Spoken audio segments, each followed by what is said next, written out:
ഈ കാലാംശത്തിൻ്റെ പ്രബന്ധാവതാരകൻ ബഹുമാനപ്പെട്ട ഗോപകുമാർ സാർ, സദസ്സിൽ സന്നിഹിതരായിരിക്കുന്ന വിചാരകേന്ദ്രത്തിൻ്റെയും സംഘത്തിൻ്റെയും വിവിധ ക്ഷേത്രങ്ങളുടെയും കാര്യദർശിമാർ, സഹോദരി സഹോദരന്മാർ, ഏവർക്കും എൻ്റെ വിനീത പ്രണാമം. ഉണരുന്ന ഭാരതം പുതിയ ലോകക്രമത്തിൽ എന്നുള്ള ആ ഒരു വിഷയത്തിനെ അധികരിച്ച് ഒരു ആമുഖം എന്ന് പറയുമ്പോൾ അതിൻ്റെ തുടക്കം ചാണക്യനിൽ നിന്നാകാം എന്ന് വിചാരിച്ചു.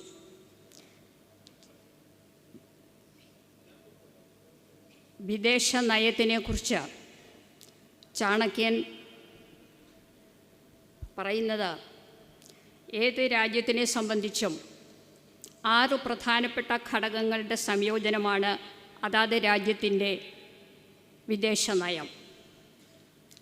അത് സമാധാനം, യുദ്ധം, നിഷ്പക്ഷത, രാജ്യങ്ങളുമായിട്ടുള്ള സഖ്യം, സൈന്യ സാന്നിധ്യം, ഒരു രാജ്യവുമായി യുദ്ധത്തിൽ ഏർപ്പെടുമ്പോൾ മറ്റു രാജ്യത്തോട് സമാധാനം പുലർത്തുക. ഈ 6 ആശയങ്ങൾക്ക് അധിഷ്ഠിതമായിക്കൊണ്ട് ഭാരതത്തിൻ്റെ, പ്രത്യേകിച്ച് സ്വതന്ത്ര ഭാരതത്തിൻ്റെ വിദേശ നയത്തിനെ നാം ചിത്രീകരിക്കുമ്പോൾ 2 ഘട്ടങ്ങളായിട്ട്, 2 ഭാഗങ്ങളായിട്ട് പറയേണ്ടി വരും എന്ന് തോന്നുന്നു. അതായത് 2014 മുൻപും 2014 ശേഷവും. ഇതിനെ ഒരു ഒറ്റ നോട്ടത്തിൽ ഈ 2 കാലഘട്ടങ്ങളെ വിലയിരുത്തുമ്പോൾ 2014 വിദേശ നയത്തിനെ പ്രതിപാദിക്കുമ്പോൾ സ്വാശ്രയത്വം, നിർഭയത്വം, നിശ്ചയദാർഢ്യം, ധ്യേയനിഷ്ഠ, ഈ തത്വങ്ങളിൽ അധിഷ്ഠിതമായിട്ടുള്ള വിദേശ നയമാണ് ഭാരതം മുന്നോട്ട് വച്ചിട്ടുള്ളത് എന്ന് നമുക്കറിയാം. ഇന്നത്തെ പ്രധാനമന്ത്രി അധികാരമേൽക്കുമ്പോൾ പറഞ്ഞ 3 കാര്യങ്ങൾ ശ്രദ്ധയിൽ വെച്ചുകൊണ്ട് വേണം ഈ ഒരു വിഷയത്തെ സമീപിക്കുവാൻ. അദ്ദേഹം ആദ്യം പറഞ്ഞത്, ഞാനൊരു സേവകനാണ്, പ്രധാനമന്ത്രിയല്ല. രണ്ടാമത് അദ്ദേഹം പറഞ്ഞു, രാജ്യമാണ് ഒന്നാമത്. മൂന്നാമതായിട്ട് അദ്ദേഹത്തിൻ്റെ പ്രധാനപ്പെട്ട സ്റ്റേറ്റ്മെൻ്റ് എന്ന് പറയുന്നത്, ഈ നൂറ്റാണ്ട് ഏഷ്യയുടേതാണ്. ഈ 3 പ്രതിജ്ഞാബദ്ധമായിട്ടുള്ള ആശയങ്ങളിൽ ഊന്നി നിന്നുകൊണ്ട് അദ്ദേഹം നയിക്കുന്ന മന്ത്രിസഭയും വിദേശകാര്യ മന്ത്രാലയവും ഏതൊക്കെ തരത്തിലാണ് ഭാരതത്തിനെ ഉച്ചകോടിയിൽ എത്തിക്കുന്നത് എന്ന് നാം ശ്രദ്ധിക്കണം. അതുകൊണ്ട് തന്നെ ഭാരതത്തിൻ്റെ ഇന്നത്തെ ഫോറിൻ പോളിസി അല്ലെങ്കിൽ ഡിപ്ലോമസിയെ ഒരു സ്വതന്ത്ര വിദേശ നയം, നയതന്ത്ര നയം എന്ന് വിളിക്കപ്പെടാമെന്ന് തോന്നുന്നു. ഇത്രയും വിശദീകരിക്കാൻ കാര്യം 2014 മുൻപുള്ള ഭാരതത്തിൻ്റെ അവസ്ഥയാണ്. ആ അവസ്ഥയെ നാം ചെറിയ തരത്തിലൊന്ന് അവലോകനം ചെയ്യുമ്പോൾ ആശ്രയത്വം, അനുകരണം, വിധേയത്വം, അപകർഷതാബോധം, ഭീരുത്വം, ഇതെല്ലാം നിറഞ്ഞ ഒരു വിദേശ നയമായിരുന്നു നമുക്കുണ്ടായിരുന്നത് എന്നതിന് ധാരാളം ഉദാഹരണങ്ങളുണ്ട്. അതുകൊണ്ട് തന്നെ ആ ഒരു വിദേശ നയത്തിനെ ഡിപ്പെൻഡൻറ്റ് ഫോറിൻ പോളിസി എന്ന് വിളിക്കേണ്ടി വരും. ഇതിനുള്ള ചില പ്രധാനപ്പെട്ട കാരണങ്ങൾ എന്ന് പറയുന്നത്, സ്വതന്ത്ര ഭാരതത്തിലെ വിദേശ നയം തുടങ്ങുന്നത് എന്തായാലും നെഹ്റുവിൻ്റെ കാലഘട്ടം തൊട്ടാണ്. നെഹ്റുവിയൻ ഇറ എന്നൊക്കെയാണ് അക്കാഡമീഷ്യൻസ് അതിനെ പറയാറ്. നെഹ്റു മുന്നോട്ട് വെച്ച പല വിദേശ നയ ആശയങ്ങൾ പഞ്ചശീലം, ചേരിചേരാ നയം, കോമൺവെൽത്ത്, അതുപോലെ തന്നെ സാമ്പത്തിക മേഖലയിൽ സുരക്ഷിതത്വം ഉറപ്പുവരുത്താമെന്നുള്ള ആ ഒരു ആഗ്രഹത്തോടു കൂടിയായിരിക്കാം സോവിയറ്റ് യൂണിയനെ അനുകരിച്ചുകൊണ്ട് പഞ്ചവത്സര പദ്ധതി. ഇതെല്ലാം ഇന്ന് തിരിഞ്ഞു നോക്കുമ്പോൾ ഒരു തമാശയായിട്ടാണ് തോന്നുന്നത്. കാരണം രാജ്യസുരക്ഷ തന്നെ നമുക്കതിലെടുക്കാം. രാജ്യസുരക്ഷയ്ക്ക് നെഹ്റു ആ ഒരു ആദ്യത്തെ കാലഘട്ടത്തിൽ, അല്ലെങ്കിൽ നെഹ്റു മന്ത്രിസഭയുടെ കാലഘട്ടങ്ങളിലൊന്നും തന്നെ ഒരു പരിധിവരെ 2014 വരെ അത്ര നിർണായകമായിട്ടുള്ള നടപടികളൊന്നും ഭാരതത്തിൻ്റെ ഭാഗത്തുനിന്നുണ്ടായിട്ടില്ല എന്ന് കാണേണ്ടി വരും. സ്വാതന്ത്ര്യം കിട്ടിയ സമയത്ത്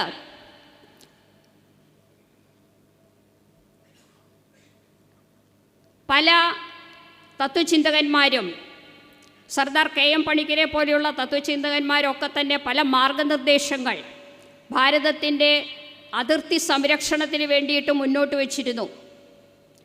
സമുദ്ര അതിർത്തികൾ, അതുപോലെ തന്നെ ചൈനയുമായിട്ടുള്ള അതിർത്തി തർക്കങ്ങൾ, നോർത്ത് ഈസ്റ്റേൺ സംസ്ഥാനങ്ങളുമായിട്ടുള്ള അതിർത്തികൾ, ഇതെല്ലാം സുരക്ഷിതമാക്കണമെന്നുള്ള ആ ഒരു ഉദ്ദേശത്തോടു കൂടിയിട്ട് അദ്ദേഹം മുന്നോട്ട് വെച്ച യാതൊന്നും തന്നെ നെഹ്റു മിനിസ്ട്രി നടപ്പാക്കിയെന്ന് പറയാൻ പറ്റില്ല. ഇത് പറയാൻ കാരണം അത് മുഴുവൻ ഇന്ന് 14 ശേഷം നടപ്പാക്കിക്കൊണ്ടിരിക്കുന്നു എന്നുള്ളത് നമ്മുടെ മുമ്പിലുള്ള വലിയ പ്രധാനപ്പെട്ട കാര്യമാണ്. രാജ്യസുരക്ഷയെ സംബന്ധിച്ച് പറയുമ്പോൾ നമ്മുടെ മുമ്പിലുണ്ട് കാശ്മീർ പ്രശ്നം ഇത്രയധികം സങ്കീർണമാക്കിയതിന് കാരണങ്ങൾ, ചൈന ഹെക്ടർ കണക്കിന് ഭൂമി ചൈനയ്ക്ക് ദാനം ചെയ്ത കാര്യങ്ങൾ, നോർത്ത് ഈസ്റ്റേൺ സംസ്ഥാനങ്ങൾക്ക് യാതൊരു തരത്തിലുള്ള ഹെൽപ്പും കൊടുക്കാതിരുന്ന ആ ഒരു മനസ്ഥിതി, അവരോടൊരു നിസ്സംഗത്വ മനോഭാവം പുലർത്തിയിരുന്ന സമീപനം, ഇതൊക്കെ തന്നെ അവിടെ ചിക്കൻ നെക്ക് എന്നൊക്കെ പറയുന്ന നമുക്കറിയാം. ആ ഭാഗങ്ങളൊക്കെ തന്നെ ഭാരതത്തിൻ്റെ തന്ത്രപ്രധാനമായിട്ടുള്ള സ്ഥലങ്ങളാണ്. അതുകൂടാതെ സമുദ്ര അതിർത്തികളിൽ വളരെ വ്യക്തമായിട്ടുള്ള സാന്നിധ്യം ഭാരതത്തിൻ്റെ വേണമെന്ന് ആവശ്യപ്പെട്ടിരുന്നു. അതൊന്നും തന്നെ വേണ്ട രീതിയിൽ നടപ്പാക്കാത്ത ഒരു സ്ഥിതിവിശേഷം. ഈ ഒരു തലത്തിൽ നോക്കുമ്പോൾ ഇന്നത്തെ ഭാരതം ഏത് തരത്തിലാണ് ഈ തരത്തിലുള്ള രാജ്യത്തിൻ്റെ സുരക്ഷിതത്വത്തിനെ മുൻകൂട്ടി കാണുന്നത് അല്ലെങ്കിൽ പ്രായോഗികമാക്കുന്നത് എന്ന് നാം ശ്രദ്ധിക്കേണ്ടതാണ്. ഭാരതത്തിൻ്റെ, ഇന്നലെ നമ്മൾ പരാമർശിച്ചു, ഭാരതത്തിൻ്റെ സോഫ്റ്റ് പവർ പോളിസി എന്നുള്ള നിലയ്ക്ക് ചൈന പോലെയുള്ള രാഷ്ട്രങ്ങളെ മുഴുവനും ബുദ്ധമതം എന്ന് പറയുന്ന ആ ഒരു മത തത്വ ആശയത്തിൻ്റെ പ്രചോദനം ഉൾക്കൊണ്ടുകൊണ്ട് നമ്മളിലേക്ക് ചേർക്കുവാനുള്ള തന്ത്രങ്ങൾ പലതും, നയതന്ത്രങ്ങൾ പലതും ഇന്നത്തെ സർക്കാർ ഇംപ്ലിമെൻറ്റ് ചെയ്തിരുന്നു. പക്ഷേ അതൊന്നും തന്നെ നടപ്പാക്കിയിരുന്നില്ല, അത് വിജയിച്ചില്ല എന്ന് നാം പറയേണ്ടി വരും. പക്ഷേ പിന്നീട് അത് വിജയത്തിലേക്ക് വന്നു. ഈ ഒരു സംഭവത്തിന് ശേഷം, ചൈനയുമായിട്ടുള്ള ആദ്യത്തെ മഹാബലിപുരത്ത് വെച്ച് നടന്ന ആ ഒരു നയതന്ത്ര ചർച്ചയ്ക്ക് ശേഷം ഗാൻവാനിൽ നമ്മുടെ ധീരരായ സൈനികർക്ക് വന്നിട്ടുള്ള ജീവത്യാഗത്തിനെ മുന്നിൽ കണ്ടുകൊണ്ട്, അതിൽ സംഭവിച്ചതിന് ശേഷം നമ്മുടെ പ്രധാനമന്ത്രി ലഡാക്കിൽ പോയി നടത്തിയൊരു സ്റ്റേറ്റ്മെൻറ്റ് വളരെ പ്രാധാന്യമർഹിക്കുന്നതാണ്. ചൈനയ്ക്ക് വേണ്ട തരത്തിൽ ശക്തമായൊരു സന്ദേശം കൊടുത്തതാണ് എന്നുള്ളത് നമുക്കറിയാം. ഊടക്കുഴലൂതുന്ന ഭഗവാനെയും സുദർശന ചക്രധാരിയായ ഭഗവാനെയും ആരാധിക്കുന്ന ജനങ്ങളാണ് ഭാരതീയർ. അപ്പോൾ ആ ഒരു സന്ദേശം ചൈനയ്ക്ക് വളരെയധികം വീണ്ടും വിചാരം ഉണ്ടാക്കിയതിൻ്റെയൊക്കെ അടിസ്ഥാനത്തിലാകാം ഇപ്പോൾ ചൈനയും റഷ്യയും ഭാരതവും ഒക്കെ തന്നെ ഒരു തരത്തിലുള്ള ഒരു സൗഹൃദ ഭാവത്തിലേക്ക് വന്നുകൊണ്ടിരിക്കുകയാണ്. ഇതിനുശേഷം ഈ അടുത്ത കാലത്ത് നമ്മുടെ ഇന്നത്തെ വിദേശകാര്യമന്ത്രി പാകിസ്ഥാനായിട്ട് പറഞ്ഞത് നമുക്കറിയാം. അതായത് തീവ്രവാദത്തിനെ പ്രോത്സാഹിപ്പിക്കുന്ന രാഷ്ട്രവുമായിട്ട് ഭാരതത്തിന് ഒരു തരത്തിലും ഒത്തുപോകാൻ സാധിക്കില്ല എന്നുള്ളത്. ഇതിന് ശേഷം നെഹ്റുവിൻ്റെ കാലഘട്ടത്തിന് ശേഷം ശാസ്ത്രിയുടെയും ഇന്ദിരാഗാന്ധിയുടെയും കാലഘട്ടത്തിൽ കുറേയൊക്കെ നമുക്ക് ഭാരതത്തിൻ്റെ പ്രൗഢി ജനങ്ങളുടെ ലോകത്തിന് മുമ്പിൽ കാണിക്കാൻ സാധിച്ചു. പിന്നീട് വളരെ നിർണായകമായിട്ടുള്ള ഒരു മുന്നേറ്റം നടന്നത് വേണമെങ്കിൽ നരസിംഹറാവുവിൻ്റെ കാലഘട്ടത്തിലാണെന്ന് പറയാം. അപ്പോഴേക്കും സോവിയറ്റ് യൂണിയൻ്റെ തകർച്ച വന്നു. അമേരിക്ക ലോകത്തിലെ വലിയൊരു പോലീസ് എന്നുള്ള തരത്തിലേക്ക് ചിത്രീകരിക്കപ്പെട്ടു. അതിനോടൊപ്പം ഭാരതത്തിൽ അതുവരെ നെഹ്റു മിനിസ്ട്രിയുടെ കാലം തൊട്ട് സ്വീകരിച്ചു വന്നിട്ടുള്ള പഞ്ചവത്സര പദ്ധതിയുടെയും അതിനോടനുബന്ധിച്ചിട്ടുള്ള നയങ്ങളുടെയും പോരായ്മ കൊണ്ടായിരിക്കാം ഭാരതം സാമ്പത്തികമായിട്ട് കൂപ്പുകുത്തുന്ന ഒരു നിലയിലേക്ക് വന്നു. അത് മറികടക്കുന്നതിന് വേണ്ടി അന്നത്തെ ധനമന്ത്രി മൻമോഹൻ സിംഗും അതുപോലെ തന്നെ നരസിംഹറാവു കൂടി ചേർന്നാണ് ഗ്ലോബലൈസേഷൻ എന്നുള്ള ആ ഒരു ഘട്ടത്തിലേക്ക് ഭാരതത്തിനെ കടക്കുവാൻ നിർബന്ധിതമാക്കിയത്. ഘാട്ട് കരാറ് അതിനനുസരിച്ചാണ് ഒപ്പിട്ടത്. ഇന്ന് നമ്മൾ തിരിഞ്ഞു നോക്കുമ്പോൾ ആ ഘാട്ട് കരാറും ഗ്ലോബലൈസേഷനും ഭാരതത്തിന് വളരെയധികം ഭദ്രത ഉണ്ടാക്കി എന്ന് പറയേണ്ടി വരും. ഈ ഒരു കാലഘട്ടത്തിൽ നരസിംഹറാവു അതിനോടൊപ്പം തന്നെ മുന്നോട്ട് വെച്ച ഒരു ഫോറിൻ പോളിസി അല്ലെങ്കിൽ ഒരു വിദേശ നയമായിരുന്നു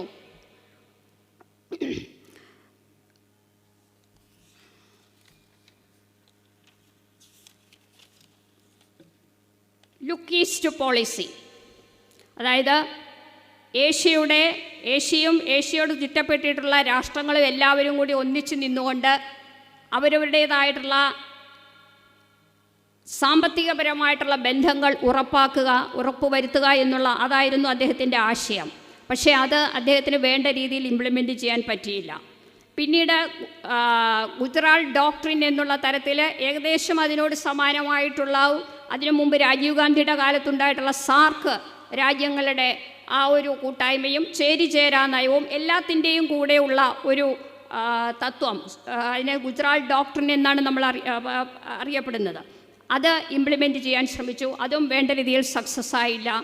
പിന്നീട് നരസിംഹറാവുവിൻ്റെ കാലത്ത് നരസിംഹറാവു തുടങ്ങി വെച്ച ലുക്ക് ഈസ്റ്റ് പോളിസി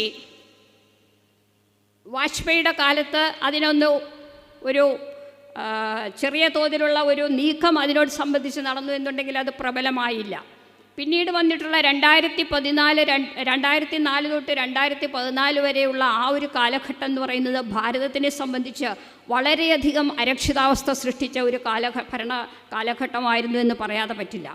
തീവ്രവാദത്തിൻ്റെ കാര്യത്തിലാണെങ്കിലും അഴിമതിയുടെ കാര്യത്തിലാണെങ്കിലും ലോകരാഷ്ട്രങ്ങളുടെ മുമ്പിൽ ഭാരതത്തിനെ പ്രൊജക്റ്റ് ചെയ്യുന്ന കാര്യത്തിലാണെങ്കിലും ഒന്നും തന്നെ വേണ്ട രീതിയിലുള്ളൊരു വിജയം കൈവരിക്കാൻ സാധിച്ചില്ല. ഇതിൻ്റെയൊക്കെ അടിസ്ഥാനത്തിലായിരിക്കാം മോദി സർക്കാർ വന്നതിന് ശേഷം അദ്ദേഹം പറഞ്ഞത് ഏഷ്യ ആണ് ഇനിയുള്ള നൂറ്റാണ്ടിലെ പ്രബലമായിട്ട് ഏഷ്യയുടെ കാലമാണ് എന്നുള്ള ആ ഒരു സ്റ്റേറ്റ്മെൻറ്റ് ഇറക്കുകയും ലുക്ക് ഈസ്റ്റ് പോളിസി എന്ന് പറയുന്നത് ആക്ട് ഈസ്റ്റ് പോളിസി എന്നുള്ള തരത്തിലേക്ക് മാറ്റിക്കൊണ്ട് കോമേഴ്സ്, അതായത് കോമേഴ്സ് മാത്രമല്ല, കച്ചവടം മാത്രമല്ല, കൾച്ചർ, കണക്ടിവിറ്റി, അതുപോലെ തന്നെ കപ്പാസിറ്റി ബിൽഡിംഗ്, ഈ മേഖലകളിലൊക്കെ തന്നെ എല്ലാ രാജ്യങ്ങളും അങ്ങോട്ടും ഇങ്ങോട്ടും പരസ്പരം സഹായിക്കുക, പരസ്പരം ഒന്നിച്ചു നിൽക്കുക എന്നുള്ള ആ ഒരു പോളിസി സ്വീകരിക്കുന്നു. അവിടെയാണ് ബുദ്ധമതത്തിൻ്റെയൊക്കെ പ്രാധാന്യം വരുന്നത്. ഇന്നലെ നമ്മൾ സംസാരിച്ച യോഗ അതുപോലെയുള്ള കാര്യങ്ങളൊക്കെ തന്നെ വരുന്നത്. അപ്പോൾ ഇങ്ങനെ ആ തരത്തിൽ ആക്ടിസ്റ്റ് പോളിസി എന്ന് പറയുന്ന ആ ഒരു തലത്തിലാണ് ഇന്ന് ഭാരതം മുന്നോട്ട് പോകുന്നത്. ഇതിനോടൊപ്പം തന്നെ G20 ബ്രിക്സിലൊക്കെ തന്നെ ഇതിൻ്റേതായിട്ടുള്ള റിഫ്ലക്ഷൻസൊക്കെ തന്നെ വന്നിരുന്നു. പിന്നീട് ഇങ്ങോട്ട് നരസിംഹറാവുവിൻ്റെ കാലത്ത് ഗ്ലോബലൈസേഷനിൽ എന്ന് പറയുന്ന ആ ഒരു പോളിസിയിൽ യൂറോസെൻട്രിക് ആയിട്ടുള്ള പഠനങ്ങളും അതിനു മുമ്പേ തന്നെയുണ്ട്. യൂറോസെൻട്രിക് ആയിട്ടുള്ള പഠനങ്ങൾ, യൂറോസെൻട്രിക് ആയിട്ടുള്ള നൈപുണ്യ വ്യവസ്ഥകൾ എല്ലാം തന്നെ യൂറോസെൻട്രിക് ആയിട്ടുള്ള ഒരു തലത്തിലായിരുന്നു ഭാരതം ചിന്തിച്ചിരുന്നത് എന്നുണ്ടെങ്കിൽ ഇന്നത് ഏഷ്യ സെൻട്രിക് എന്നുള്ള തലത്തിലേക്ക് മാറണമെന്നുള്ളൊരു നിശ്ചയദാർഢ്യത്തിലാണ് ഇന്നത്തെ ഗവൺമെൻറ് മുന്നോട്ട് പോയിക്കൊണ്ടിരിക്കുന്നത്. ആ ഒരു തലത്തിൽ ചിന്തിക്കുമ്പോൾ അന്ന് ഗ്ലോബലൈസേഷൻ മുന്നോട്ട് വച്ചിരുന്ന ഗ്ലോബൽ വില്ലേജ് എന്നുള്ള ആ ഒരു സങ്കല്പം, ഈ ഗ്ലോബൽ വില്ലേജ് എന്നതിന് പകരമായിട്ട് മോദി സർക്കാർ മുന്നോട്ട് വെച്ചൊരാശയം ഒരു ഭൂമി, ഒരു ജനത, ഒരു ഭാവി. ഇത് വസുദൈവ കുടുംബകം എന്നുള്ള നമ്മുടെ വേദോദ്ദീപകമായിട്ടുള്ള ആശയത്തിനെ ലോകരാഷ്ട്രങ്ങളുടെ മുമ്പിൽ വയ്ക്കുകയായിരുന്നു. വേറൊരു മുന്നേറ്റം നമ്മുടെ ഗവൺമെൻറ് ഭാഗത്ത് നിന്ന് ഇക്കാലത്ത് നടക്കുന്നതാണ്. ഏതൊരു പ്രതികൂല സാഹചര്യത്തിനെയും അനുകൂലമാക്കിയെടുക്കാനുള്ള ഒരു ഇച്ഛാശക്തിയും നയതന്ത്രവും. അത് തന്നെ നമുക്ക് കോവിഡ് കാലഘട്ടത്തിൽ നമുക്കറിയാം.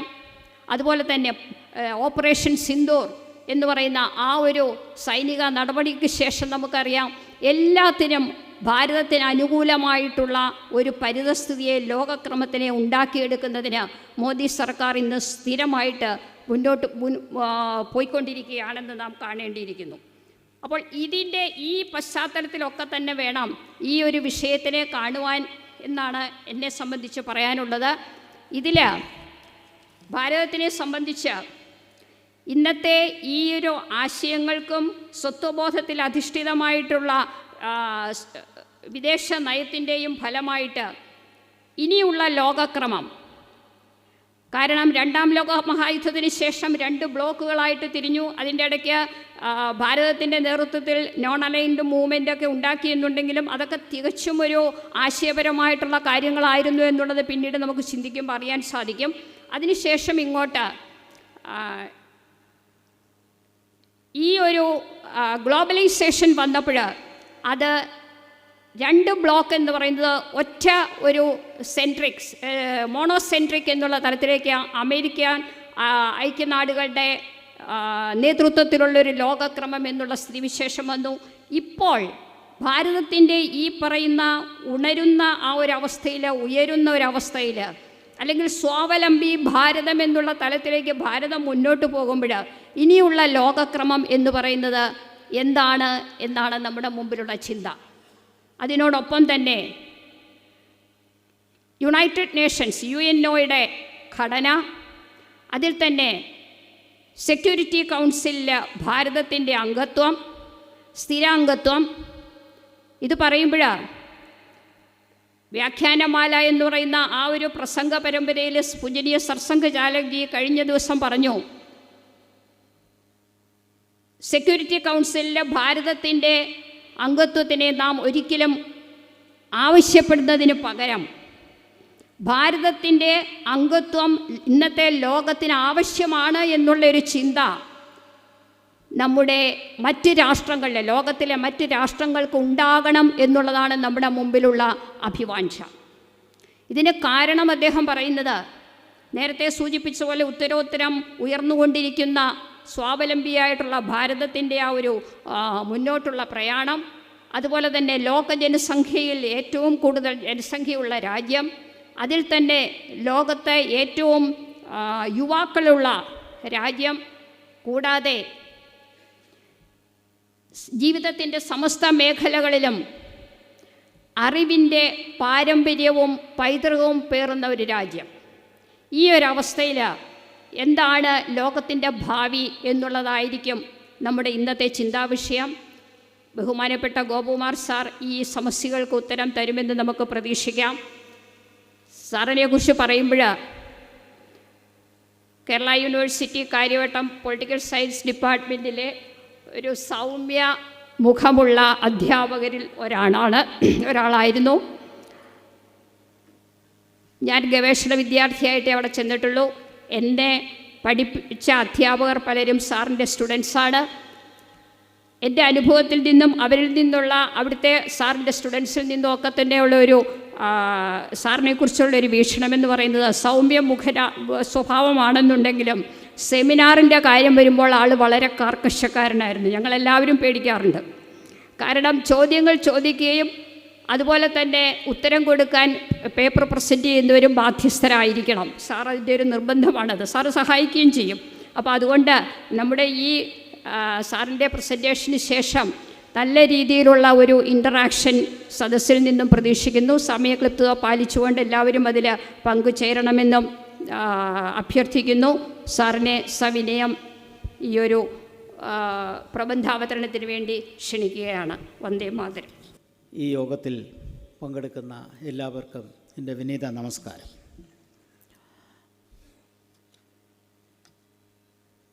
വളരെ ബൗദ്ധികമായി ചർച്ച ചെയ്യേണ്ട ഒരു വിഷയത്തിലാണ് നാം ഇപ്പോൾ ഇവിടെ കൂടിയിരിക്കുന്നത്.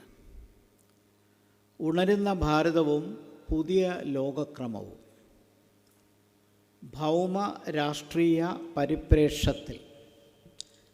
വാസ്തവത്തിൽ ഈ ടൈറ്റിൽ ഫോണിൽ കൂടി എന്നോട് സംഘാടകർ പറഞ്ഞപ്പോൾ എനിക്ക് വളരെ സന്തോഷം തോന്നി. കാരണം സാധാരണഗതിയിലുള്ളൊരു ജനറൽ ടൈറ്റിലിന് പകരം ഇന്ത്യയുടെ വിദേശ നയം എന്ന് പറഞ്ഞു നിർത്താതെ മാറിക്കൊണ്ടിരിക്കുന്ന ലോകക്രമത്തിൽ ഉണരുന്ന ഒരു റിസർജൻ്റ് ഇന്ത്യ, അതുമാത്രമല്ല ഒരു ജിയോ പൊളിറ്റിക്കൽ പെർസ്പെക്റ്റീവ്, ഭൗമരാഷ്ട്രീയ പരിപ്രേക്ഷ്യത്തിൽ കൂടി ഇതിനെ കാണണമെന്നുകൂടി പറയുമ്പോൾ ആ വിഷയത്തിൻ്റെ പ്രാധാന്യം ഒന്നുകൂടി വർദ്ധിച്ചു എന്നുള്ളതാണ്. ഈ വിഷയത്തിൻ്റെ ഒരു പശ്ചാത്തലം അധ്യക്ഷ ഡോക്ടർ ഉമാദേവി അവതരിപ്പിച്ചു കഴിഞ്ഞു.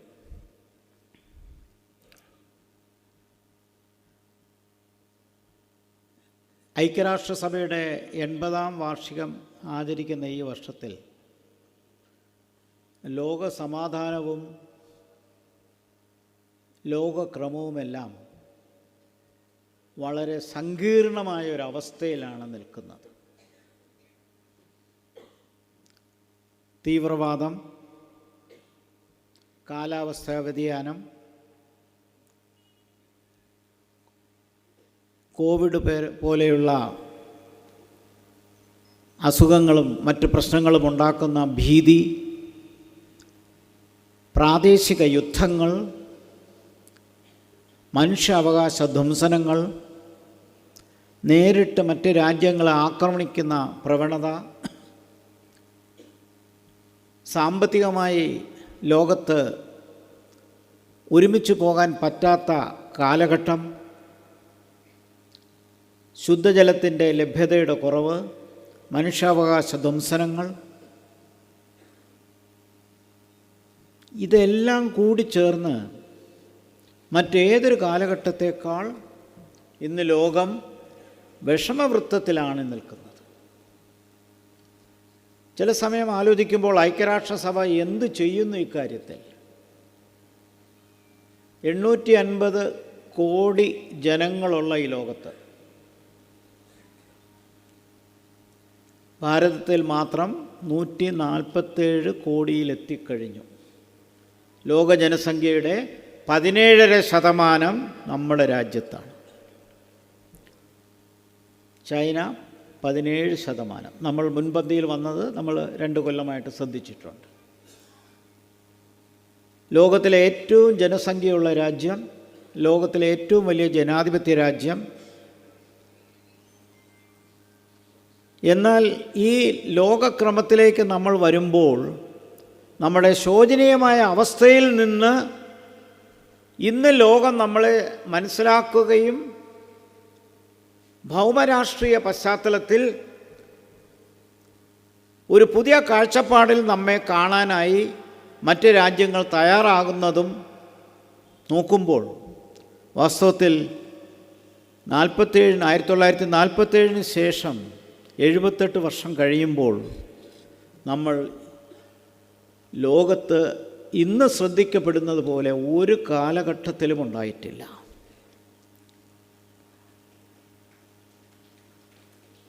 അന്താരാഷ്ട്ര രംഗത്ത് ഭൗതികമായ വളർച്ച നേടിയ രാജ്യങ്ങൾക്ക് എന്നും വലിയ പ്രാധാന്യമുണ്ടായിരുന്നു. 80% പട്ടിണിയിലാണ് നമ്മൾ ഒരു സ്വതന്ത്ര രാജ്യമായി വന്നത്. 16% സാക്ഷരതയും 37 വയസ്സ് വരെയുള്ള ആയുസ്സും. അങ്ങനെയുള്ളൊരു വളരെ വിഷമവൃത്തത്തിൽ ഒരു മൂന്നാലോക രാജ്യം മാത്രമല്ല തകർക്കപ്പെടും എന്ന് പല വിദേശ ചിന്തകരും എഴുതിയൊരു കാലഘട്ടം. മൂന്നാലോക രാജ്യങ്ങളെ ആരും സീരിയസ് ആയിട്ട് എടുക്കുന്നില്ല. ഇത് എന്നോട് പോലും അമേരിക്കയിലൊരു പ്രശസ്തമായ ദേശീയ സംസ്ഥാന സെക്രട്ടേറിയറ്റിലെ ഒരു സെമിനാറിൽ വെച്ച് അവിടുത്തെ ഒരു അധ്യക്ഷൻ 1996 അദ്ദേഹം അവതരിപ്പിച്ച ലോകരാജ്യങ്ങളിലെ ജനാധിപത്യ വ്യവസ്ഥയെക്കുറിച്ച് പറയുമ്പോൾ യൂറോപ്പിനെയും അമേരിക്കയും ജപ്പാനെയൊക്കെ പറഞ്ഞു ഒതുക്കി ബാക്കിയൊന്നും പ്രശ്നമല്ല എന്നുള്ള മട്ടിൽ അവതരിപ്പിച്ച രംഗം എൻ്റെ മുമ്പിൽ ഇപ്പോഴുമുണ്ട്. അതിൽ രോഷാകുലനായി അക്കാഡമിക്കായിട്ടാണെങ്കിലും ചോദ്യം ചെയ്തപ്പോൾ അദ്ദേഹത്തിന് നിവൃത്തിയില്ലാത്തൊരു സാഹചര്യത്തിൽ അദ്ദേഹം പറഞ്ഞത്, we don't take developing countries seriously because we can't predict what will happen at the next moment. അപ്പോഴും ഞാൻ അദ്ദേഹത്തെ ചോദ്യശരങ്ങൾ കൊണ്ട് തുടർന്നു. അന്ന് 13 ലോകസഭാ തിരഞ്ഞെടുപ്പുകൾ കഴിഞ്ഞതാണ്. 250ഓളം സംസ്ഥാന നിയമസഭാ തിരഞ്ഞെടുപ്പുകൾ കഴിഞ്ഞതാണ്.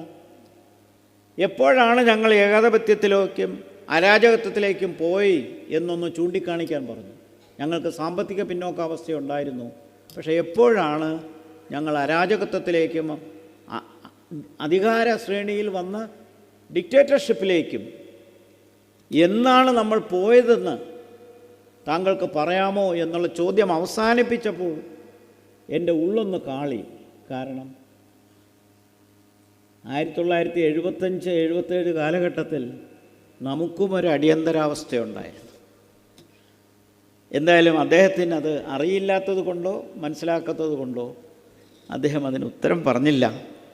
അപ്പോഴും പറഞ്ഞത്, ഇനി താങ്കൾ ഈ സ്ഥാപനത്തിൽ വരുമ്പോൾ ഇന്ത്യയുടെ പ്രാതിനിധ്യം കുറച്ചുകൂടി നന്നായി കാണാം എന്ന് പറഞ്ഞ് എന്നെ ആശ്വസിപ്പിച്ചു.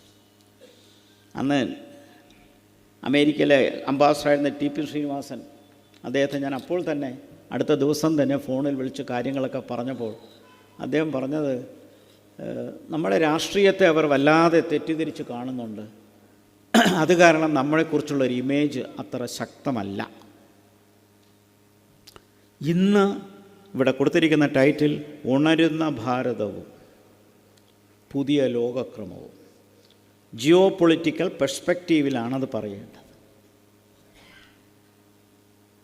ഡോക്ടർ ഉമ ചൂണ്ടിക്കാണിച്ചതുപോലെ 1991 ശേഷം രാജ്യത്തിൻ്റെ സാമ്പത്തിക നയങ്ങൾ അന്താരാഷ്ട്ര സാമ്പത്തിക നയവുമായി ബന്ധപ്പെടുത്തുകയും പിന്നീടുണ്ടായ ഒരു വളർച്ച ഈ കഴിഞ്ഞ 34 വർഷത്തിനിടയ്ക്ക് വാസ്തവത്തിൽ ഈ രാജ്യത്തിന് വലിയ മുന്നേറ്റങ്ങൾക്ക് വഴിയുണ്ടാക്കിയിട്ടുണ്ട്.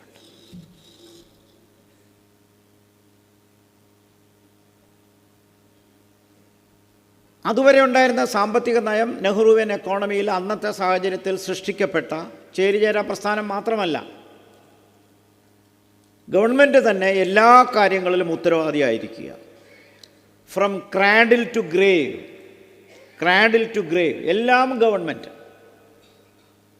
സകല കാര്യത്തിനും ഉത്തരവാദി ഗവൺമെൻറ്.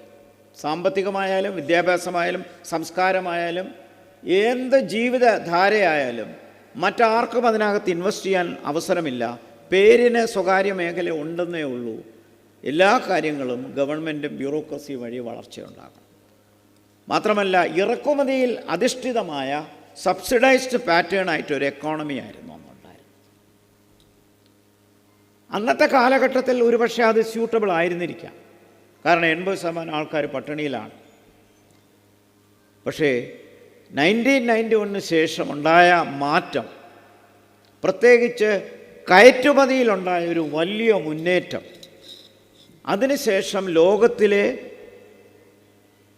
വിദേശ നാണയത്തിൻ്റെ ശേഖരത്തിൽ ഏറ്റവും മുൻപന്തിയിൽ വരാനെത്തിയ സാമ്പത്തിക വളർച്ച. അപ്പോൾ കയറ്റുമതി, ഫോറിൻ എക്സ്ചേഞ്ച് റിസർവ്സ്, ഇതിനൊക്കെ പുറമേ ഇൻഫർമേഷൻ ടെക്നോളജി രംഗത്ത് നമ്മുടെ ചെറുപ്പക്കാരായ വിദ്യാർത്ഥികൾ അവിടെ ചെന്ന് വിദേശ രാജ്യങ്ങളിൽ ചെന്ന് അത്ഭുതങ്ങൾ സൃഷ്ടിച്ച്, സോഫ്റ്റ്വെയറിൽ അത്ഭുതങ്ങൾ സൃഷ്ടിച്ച്, പിന്നീടുള്ള യാത്രകൾ പലപ്പോഴും ആൾക്കാർ തന്നെ അവിടെയുള്ളവർ ചോദിക്കും, ഇത്രയും നല്ല മിടുക്കരായ വിദ്യാർത്ഥികൾ, ജീവനക്കാർ നിങ്ങളുടെ രാജ്യത്തുണ്ടല്ലോ, അവരിവിടെ വന്നത് നിങ്ങളുടെ രാജ്യത്തിനകത്തുള്ള മത്സരത്തിൽ അവർക്ക് പിടിച്ചു നിൽക്കാൻ കഴിയാത്തത് കൊണ്ടാണോ എന്നുള്ള ചോദ്യവും വന്നു. അത് ഞാൻ തിരുത്താൻ പോയില്ല. കാരണം ഇത്രയും നല്ല ബ്രെയിൻ, നമുക്ക് ബ്രെയിൻ ഷോർട്ടേജും ബ്രെയിൻ ഡ്രെയിനുമാണ് സംഭവിക്കുന്നതെന്ന് അറിഞ്ഞുകൊണ്ട് തന്നെ ഈ പോയ വിദ്യാർത്ഥികൾ പിൽക്കാലത്തെ സോഫ്റ്റ്വെയർ എൻജിനീയേഴ്സായി മാറി ലോകത്തിനും രാജ്യത്തിനും മാതൃകയായി മാറുകയും അതോടൊപ്പം 1974 നമുക്ക് ന്യൂക്ലിയർ രംഗത്ത് ആദ്യത്തെ അണുവിസ്ഫോടനം നടത്തിയെങ്കിലും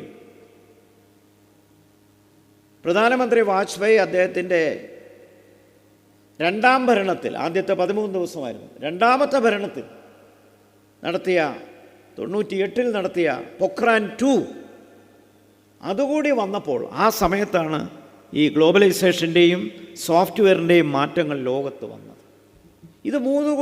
ഈ മൂന്ന് മാറ്റങ്ങൾ കണ്ടപ്പോൾ നമുക്ക് ടെക്നോളജി ഉണ്ടെന്നും നമ്മുടെ ശാസ്ത്രജ്ഞന്മാർക്ക് ബൗദ്ധിക ശക്തി വലുതാണെന്നും നമ്മുടെ ചെറുപ്പക്കാർ നന്നായി പ്രവർത്തിക്കുന്നതാണെന്നും പഴയ ഇന്ത്യ അല്ല എന്ന് ലോകത്തിന് മനസ്സിലാക്കുകയും വിദേശ നാണയ ശേഖരം വർദ്ധിക്കുകയും കയറ്റുമതിയിൽ നമ്മൾ കൂടുതൽ വ്യാപൃതരാവുകയും ചെയ്തപ്പോൾ ഇന്ത്യയുടെ ഉണർവ് ലോകം ശ്രദ്ധിക്കാൻ തുടങ്ങി എന്നുള്ളതാണ്. ഇന്ന് രാവിലെ ഉദ്ഘാടന പ്രസംഗത്തിൽ തന്നെ ചൂണ്ടിക്കാണിച്ചതുപോലെ ലോകത്തിലെ 4ാമത്തെ സാമ്പത്തിക ശക്തിയായി നമ്മൾ മാറി. 2 വർഷത്തിനകം ജർമ്മനിയെ കടന്ന് 3ാം സ്ഥാനത്തേക്ക് എത്തുമായിരിക്കും.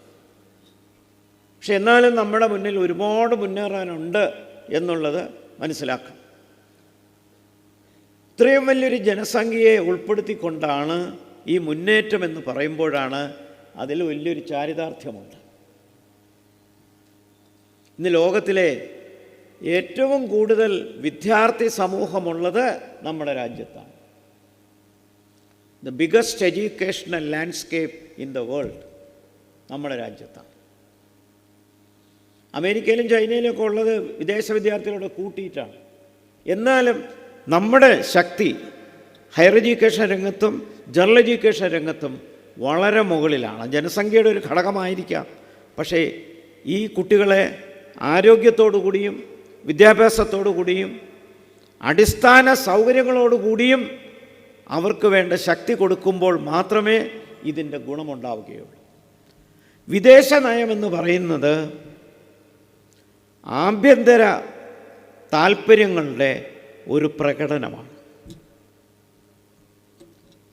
Foreign policy is nothing but an expression of domestic interest. അപ്പോൾ നമ്മുടെ രാജ്യത്തിനകത്തുള്ള താൽപ്പര്യങ്ങൾ സംരക്ഷിച്ചുകൊണ്ട് മുന്നേറേണ്ട ഒരു വിദേശ നയം.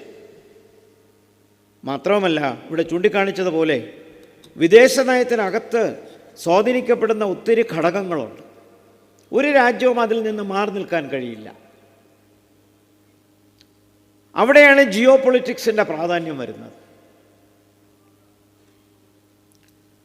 ജിയോ പൊളിറ്റിക്സിനകത്ത് വരുന്ന വികാസം എന്ന് പറയുന്നത്, ഭൂമിശാസ്ത്രം എന്ന് പറഞ്ഞാൽ ഫിസിക്കൽ ജോഗ്രഫി മാത്രമല്ല എടുക്കേണ്ടത്.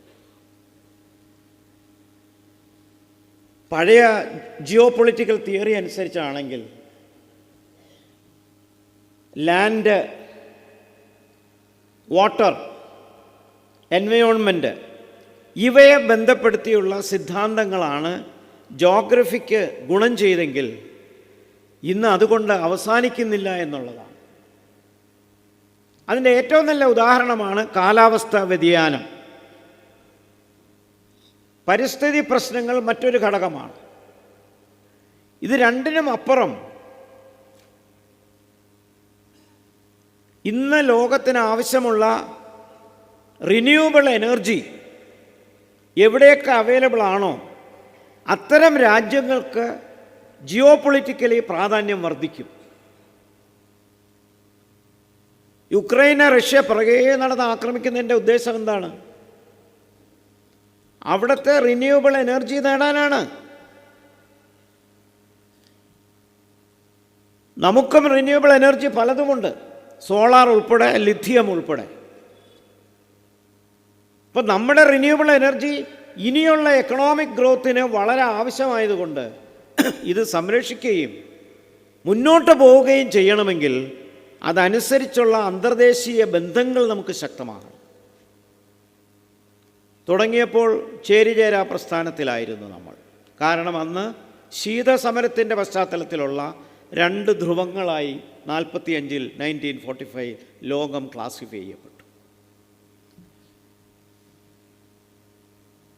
1991 സോവിയറ്റ് യൂണിയൻ്റെ ശിഥിലീകരണത്തിന് ശേഷം താൽക്കാലികമായി അമേരിക്കയ്ക്ക് സ്വാധീനമുള്ള യൂണിപോളാർ വേൾഡ്, ഏക ധ്രുവരാഷ്ട്ര സിദ്ധാന്തം വന്നു.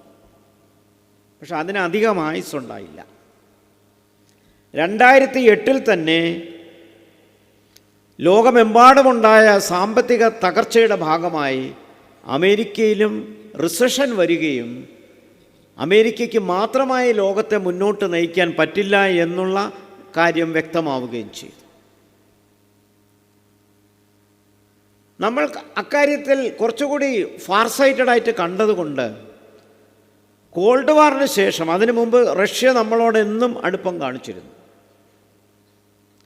ഈ റഷ്യ നമ്മളോട് അടുപ്പം കാണിച്ചപ്പോൾ അന്നത്തെ അമേരിക്കൻ സാമൂഹ്യ പാഠങ്ങളിലൊക്കെ നമ്മളൊരു ഏക പാർട്ടി സംവിധാനത്തിലേക്ക് പോകുമെന്നും ഇന്ദിരാഗാന്ധി അന്ന് പൊക്രാനിൽ കൂടി അണുവിസ്ഫോടനം നടത്തിയതും മറ്റും ഇന്ത്യയെ ഒരു വൺ പാർട്ടി സ്റ്റേറ്റിലേക്ക് നയിക്കാനാണെന്നും അന്നത്തെ അമേരിക്കൻ സാമൂഹ്യ ശാസ്ത്ര പാഠങ്ങളിൽ ഉണ്ടായിരുന്നതായി അവിടെ പഠിച്ച അന്നത്തെ വിദ്യാർത്ഥികൾ, പിന്നീട് പ്രൊഫസർമാരായവർ എന്നോട് പറഞ്ഞിട്ടുണ്ട്. അപ്പോൾ നമ്മെക്കുറിച്ചുള്ള ധാരണകൾ ഇതൊക്കെയായിരുന്നു. അതുകൊണ്ടായിരിക്കാം 96 നമ്മെക്കുറിച്ചുള്ള തെറ്റിദ്ധാരണ അവർ പറഞ്ഞത് മൂന്നാലോ രാജ്യങ്ങളെ ഞങ്ങൾ ഒരിക്കലും സീരിയസ് ആയിട്ട് എടുക്കില്ല എന്ന്. പക്ഷെ നമ്മൾ 1998 പൊക്രാൻ 2-ഉം ഫോറിൻ എക്സ്ചേഞ്ച് റിസർവ്സ് വർദ്ധിച്ചതും സോഫ്റ്റ്വെയർ ഇൻഡസ്ട്രിയിൽ ലോകത്ത് ടോപ്പിൽ വന്നതും ശൂന്യാകാശ ഗവേഷണത്തിൽ, സ്പേസ് റിസർച്ചിൽ വളരെ മുൻപന്തിയിൽ, ഇപ്പോഴും മുൻപന്തിയിൽ ചന്ദ്രയാൻ,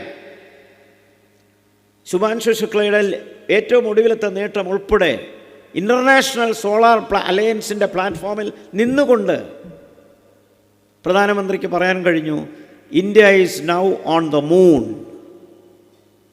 ഇപ്പോൾ ശൂന്യാകാശ ഗവേഷണ കേന്ദ്രത്തിലും അതിലും നമ്മൾ മുന്നേറി. അപ്പോൾ ബുദ്ധിയിൽ നമ്മൾ ഒട്ടും മോശമല്ല, ബൗദ്ധിക രംഗത്ത് ഇൻ്റലക്ച്വലി നമ്മൾ സ്ട്രോങ് ആണെന്ന് തെളിയിച്ചു. ഇതിനപ്പുറം ഇപ്പോൾ തന്നെ വികസിക്കുന്ന റിന്യൂവബിൾ എനർജിയുടെ പ്രാധാന്യം, ഫുഡ് പ്രോസസ്സിങ്ങിൻ്റെ പ്രാധാന്യം, ബയോടെക്നോളജിയുടെ പ്രാധാന്യം, അങ്ങനെ ഒരു 2020 കോവിഡ് വന്നപ്പോൾ ലോകത്തിൻ്റെ ഫാർമസിയായി മാറിയ കോവിഡിൻ്റെ മരുന്നുകൾ ഉൽപ്പാദനം ചെയ്യാനും വിതരണം ചെയ്യാനും നമ്മൾ കാണിച്ച താല്പര്യം, ഇവയെല്ലാം വന്നപ്പോഴാണ് India has been taken seriously by the world. ഇപ്പം ടൈറ്റിൽ കറക്റ്റാണ്, ഉണരുന്ന ഭാരതവും പുതിയ ലോകക്രമവും.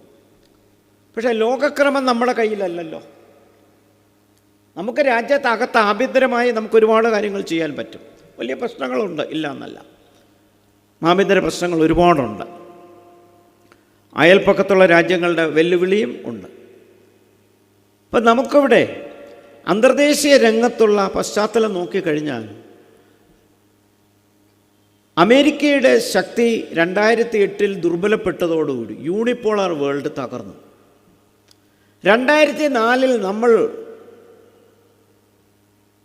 ഒരു nuclear deal, civil nuclear deal അമേരിക്കയുമായി ഒപ്പിട്ടതിൻ്റെ ഒരു ഗുണം, ഇന്ന് നമുക്ക് യാതൊരു നിയന്ത്രണവുമില്ലാതെ ന്യൂക്ലിയർ എനർജി പ്രോസസ്സ് ചെയ്യാനുള്ള സ്വാതന്ത്ര്യം അമേരിക്ക ഉൾപ്പെടെയുള്ള രാജ്യങ്ങൾ നൽകി നമുക്ക്. നമ്മളത് ഡിഫൻസ് പർപ്പസസിനേക്കാൾ കൂടുതൽ എക്കണോമിക് പർപ്പസസിന് ഉപയോഗിക്കുമെന്ന് ഉറപ്പ് കൊടുത്തിട്ടുണ്ട്. അത് നമ്മൾ ചെയ്യുകയും ചെയ്യും. അതിൻ്റെ ഫലമായിട്ട് നമുക്ക് പുതിയ എക്കണോമിക് ഗ്രോത്തിനുള്ള സാഹചര്യവും ഉണ്ടായി. പക്ഷേ ലോകം അവിടം കൊണ്ടല്ല നിൽക്കുന്നത്. അമേരിക്ക സാമ്പത്തികമായിട്ട് ഇന്ന് മുൻപന്തിയിലാണ്. 31 ട്രില്യൺ GDP ടോട്ടലായിട്ടുണ്ട്. ചൈന 26 ട്രില്യനാണ് രണ്ടാം സ്ഥാനത്ത്. വളരെ താഴെയാണ് ജർമ്മനി, അതിൻ്റെയും താഴെയാണ് നമ്മൾ. പക്ഷെ നമുക്ക് നമ്മുടെ മാത്രമല്ല, ചൈന ഉൾപ്പെടെയുള്ള രാജ്യങ്ങളുടെ മുന്നോട്ടുള്ള ക്രമത്തിൽ അമേരിക്ക എടുക്കുന്ന നിലപാടും പ്രസക്തമാണ്. അപ്പോൾ ഇന്ന് ഒരു മൾട്ടി പോളാർ വേൾഡാണ് എന്ന് പൂർണ്ണമായും പറയാൻ പറ്റില്ല. 193 രാജ്യങ്ങൾ ഈ ലോകത്തുണ്ട് ഐക്യരാഷ്ട്രസഭയുടെ അംഗസംഖ്യ പരിഗണിച്ചാൽ. അതിനകത്ത് ചില രാജ്യങ്ങൾ വളരെ ഇൻസിഗ്നിഫിക്കൻ്റ് ആണ്. അപ്പോൾ big powers, middle powers, small powers, ഇങ്ങനെ പലതരത്തിൽ ക്ലാസിഫൈ ചെയ്യാം. നമ്മളൊരു മിഡിൽ പവറാണ്. ഇന്ത്യ, ജപ്പാൻ, ജർമ്മനി, ബ്രസീൽ ഇവയൊക്കെ മിഡിൽ പവേഴ്സാണ്. മിലിറ്ററി പവറിൽ നമ്മൾ 4ാമത് നിൽക്കുന്നുണ്ട്. സോഫ്റ്റ്വെയറിൽ നമ്മൾ 1ാമത് നിൽക്കുന്നുണ്ട്. സ്പേസ് റിസർച്ചിൽ നമ്മൾ 5ാമത് നിൽക്കുന്നുണ്ട്. അപ്പോൾ പല രംഗത്ത് നമ്മൾ മുന്നേറി വരുന്നുണ്ട്. പക്ഷേ നമുക്ക് വലിയൊരു ഭാഗം ആൾക്കാർ സാമ്പത്തികമായി ഇപ്പോഴും പിന്നോക്കാവസ്ഥയിൽ നിൽക്കുന്നത് കൊണ്ട്, അടിസ്ഥാന വികസനത്തിൽ ഇനി മുന്നേറാനുള്ളത് കൊണ്ട്, സാമ്പത്തിക നയങ്ങൾ ഇനിയും പരിഷ്കരിക്കാനുള്ളത് കൊണ്ട് നമുക്ക് ഒരുപാട് മുന്നേറാനുണ്ട്. കാരണം ഒരു പക്ഷേ 2 കൊല്ലം കൊണ്ട് ജർമ്മനിയെ നമ്മൾ മറികടന്നാലും പിന്നീടുള്ള കാലഘട്ടം നമുക്ക് ഒരു പക്ഷേ നമ്മൾ തേർഡായിട്ട് വളരെ കാലം നിൽക്കും. എന്നാലും 47-നെ അപേക്ഷിച്ച് നമ്മൾ എത്ര ഉയർന്നു എന്നുള്ള കാര്യത്തിൽ നമുക്ക് അഭിമാനിക്കാനുണ്ട്. ഇന്നത്തെ ലോകക്രമം മൾട്ടിപോളറാണെന്ന് സാങ്കേതികമായിട്ട് പറയാമെങ്കിലും യഥാർത്ഥത്തിൽ അത് ബൈപോളാർ ക്യാരക്ടറിസ്റ്റിക്സ് ഉള്ളൊരു മൾട്ടിപോളാർ വേൾഡാണ്. ബൈപോളാർ എന്ന് പറയുമ്പോൾ പണ്ട് സോവിയറ്റ് യൂണിയനും അമേരിക്കയുമായി. ഇന്നത്തെ ബൈപോളറിൽ സോവിയറ്റ് യൂണിയൻ അല്ല, ചൈനയാണ്. അമേരിക്ക ആൻഡ് ചൈന അവർ രണ്ടുപേരുമാണ് 31 ട്രില്യനും 26 ട്രില്യനും. ഇവരാണ് നയിക്കുന്നത്. റഷ്യ വളരെ താഴെയാണ്, സാമ്പത്തികമായിട്ട് വളരെ താഴെയാണ്.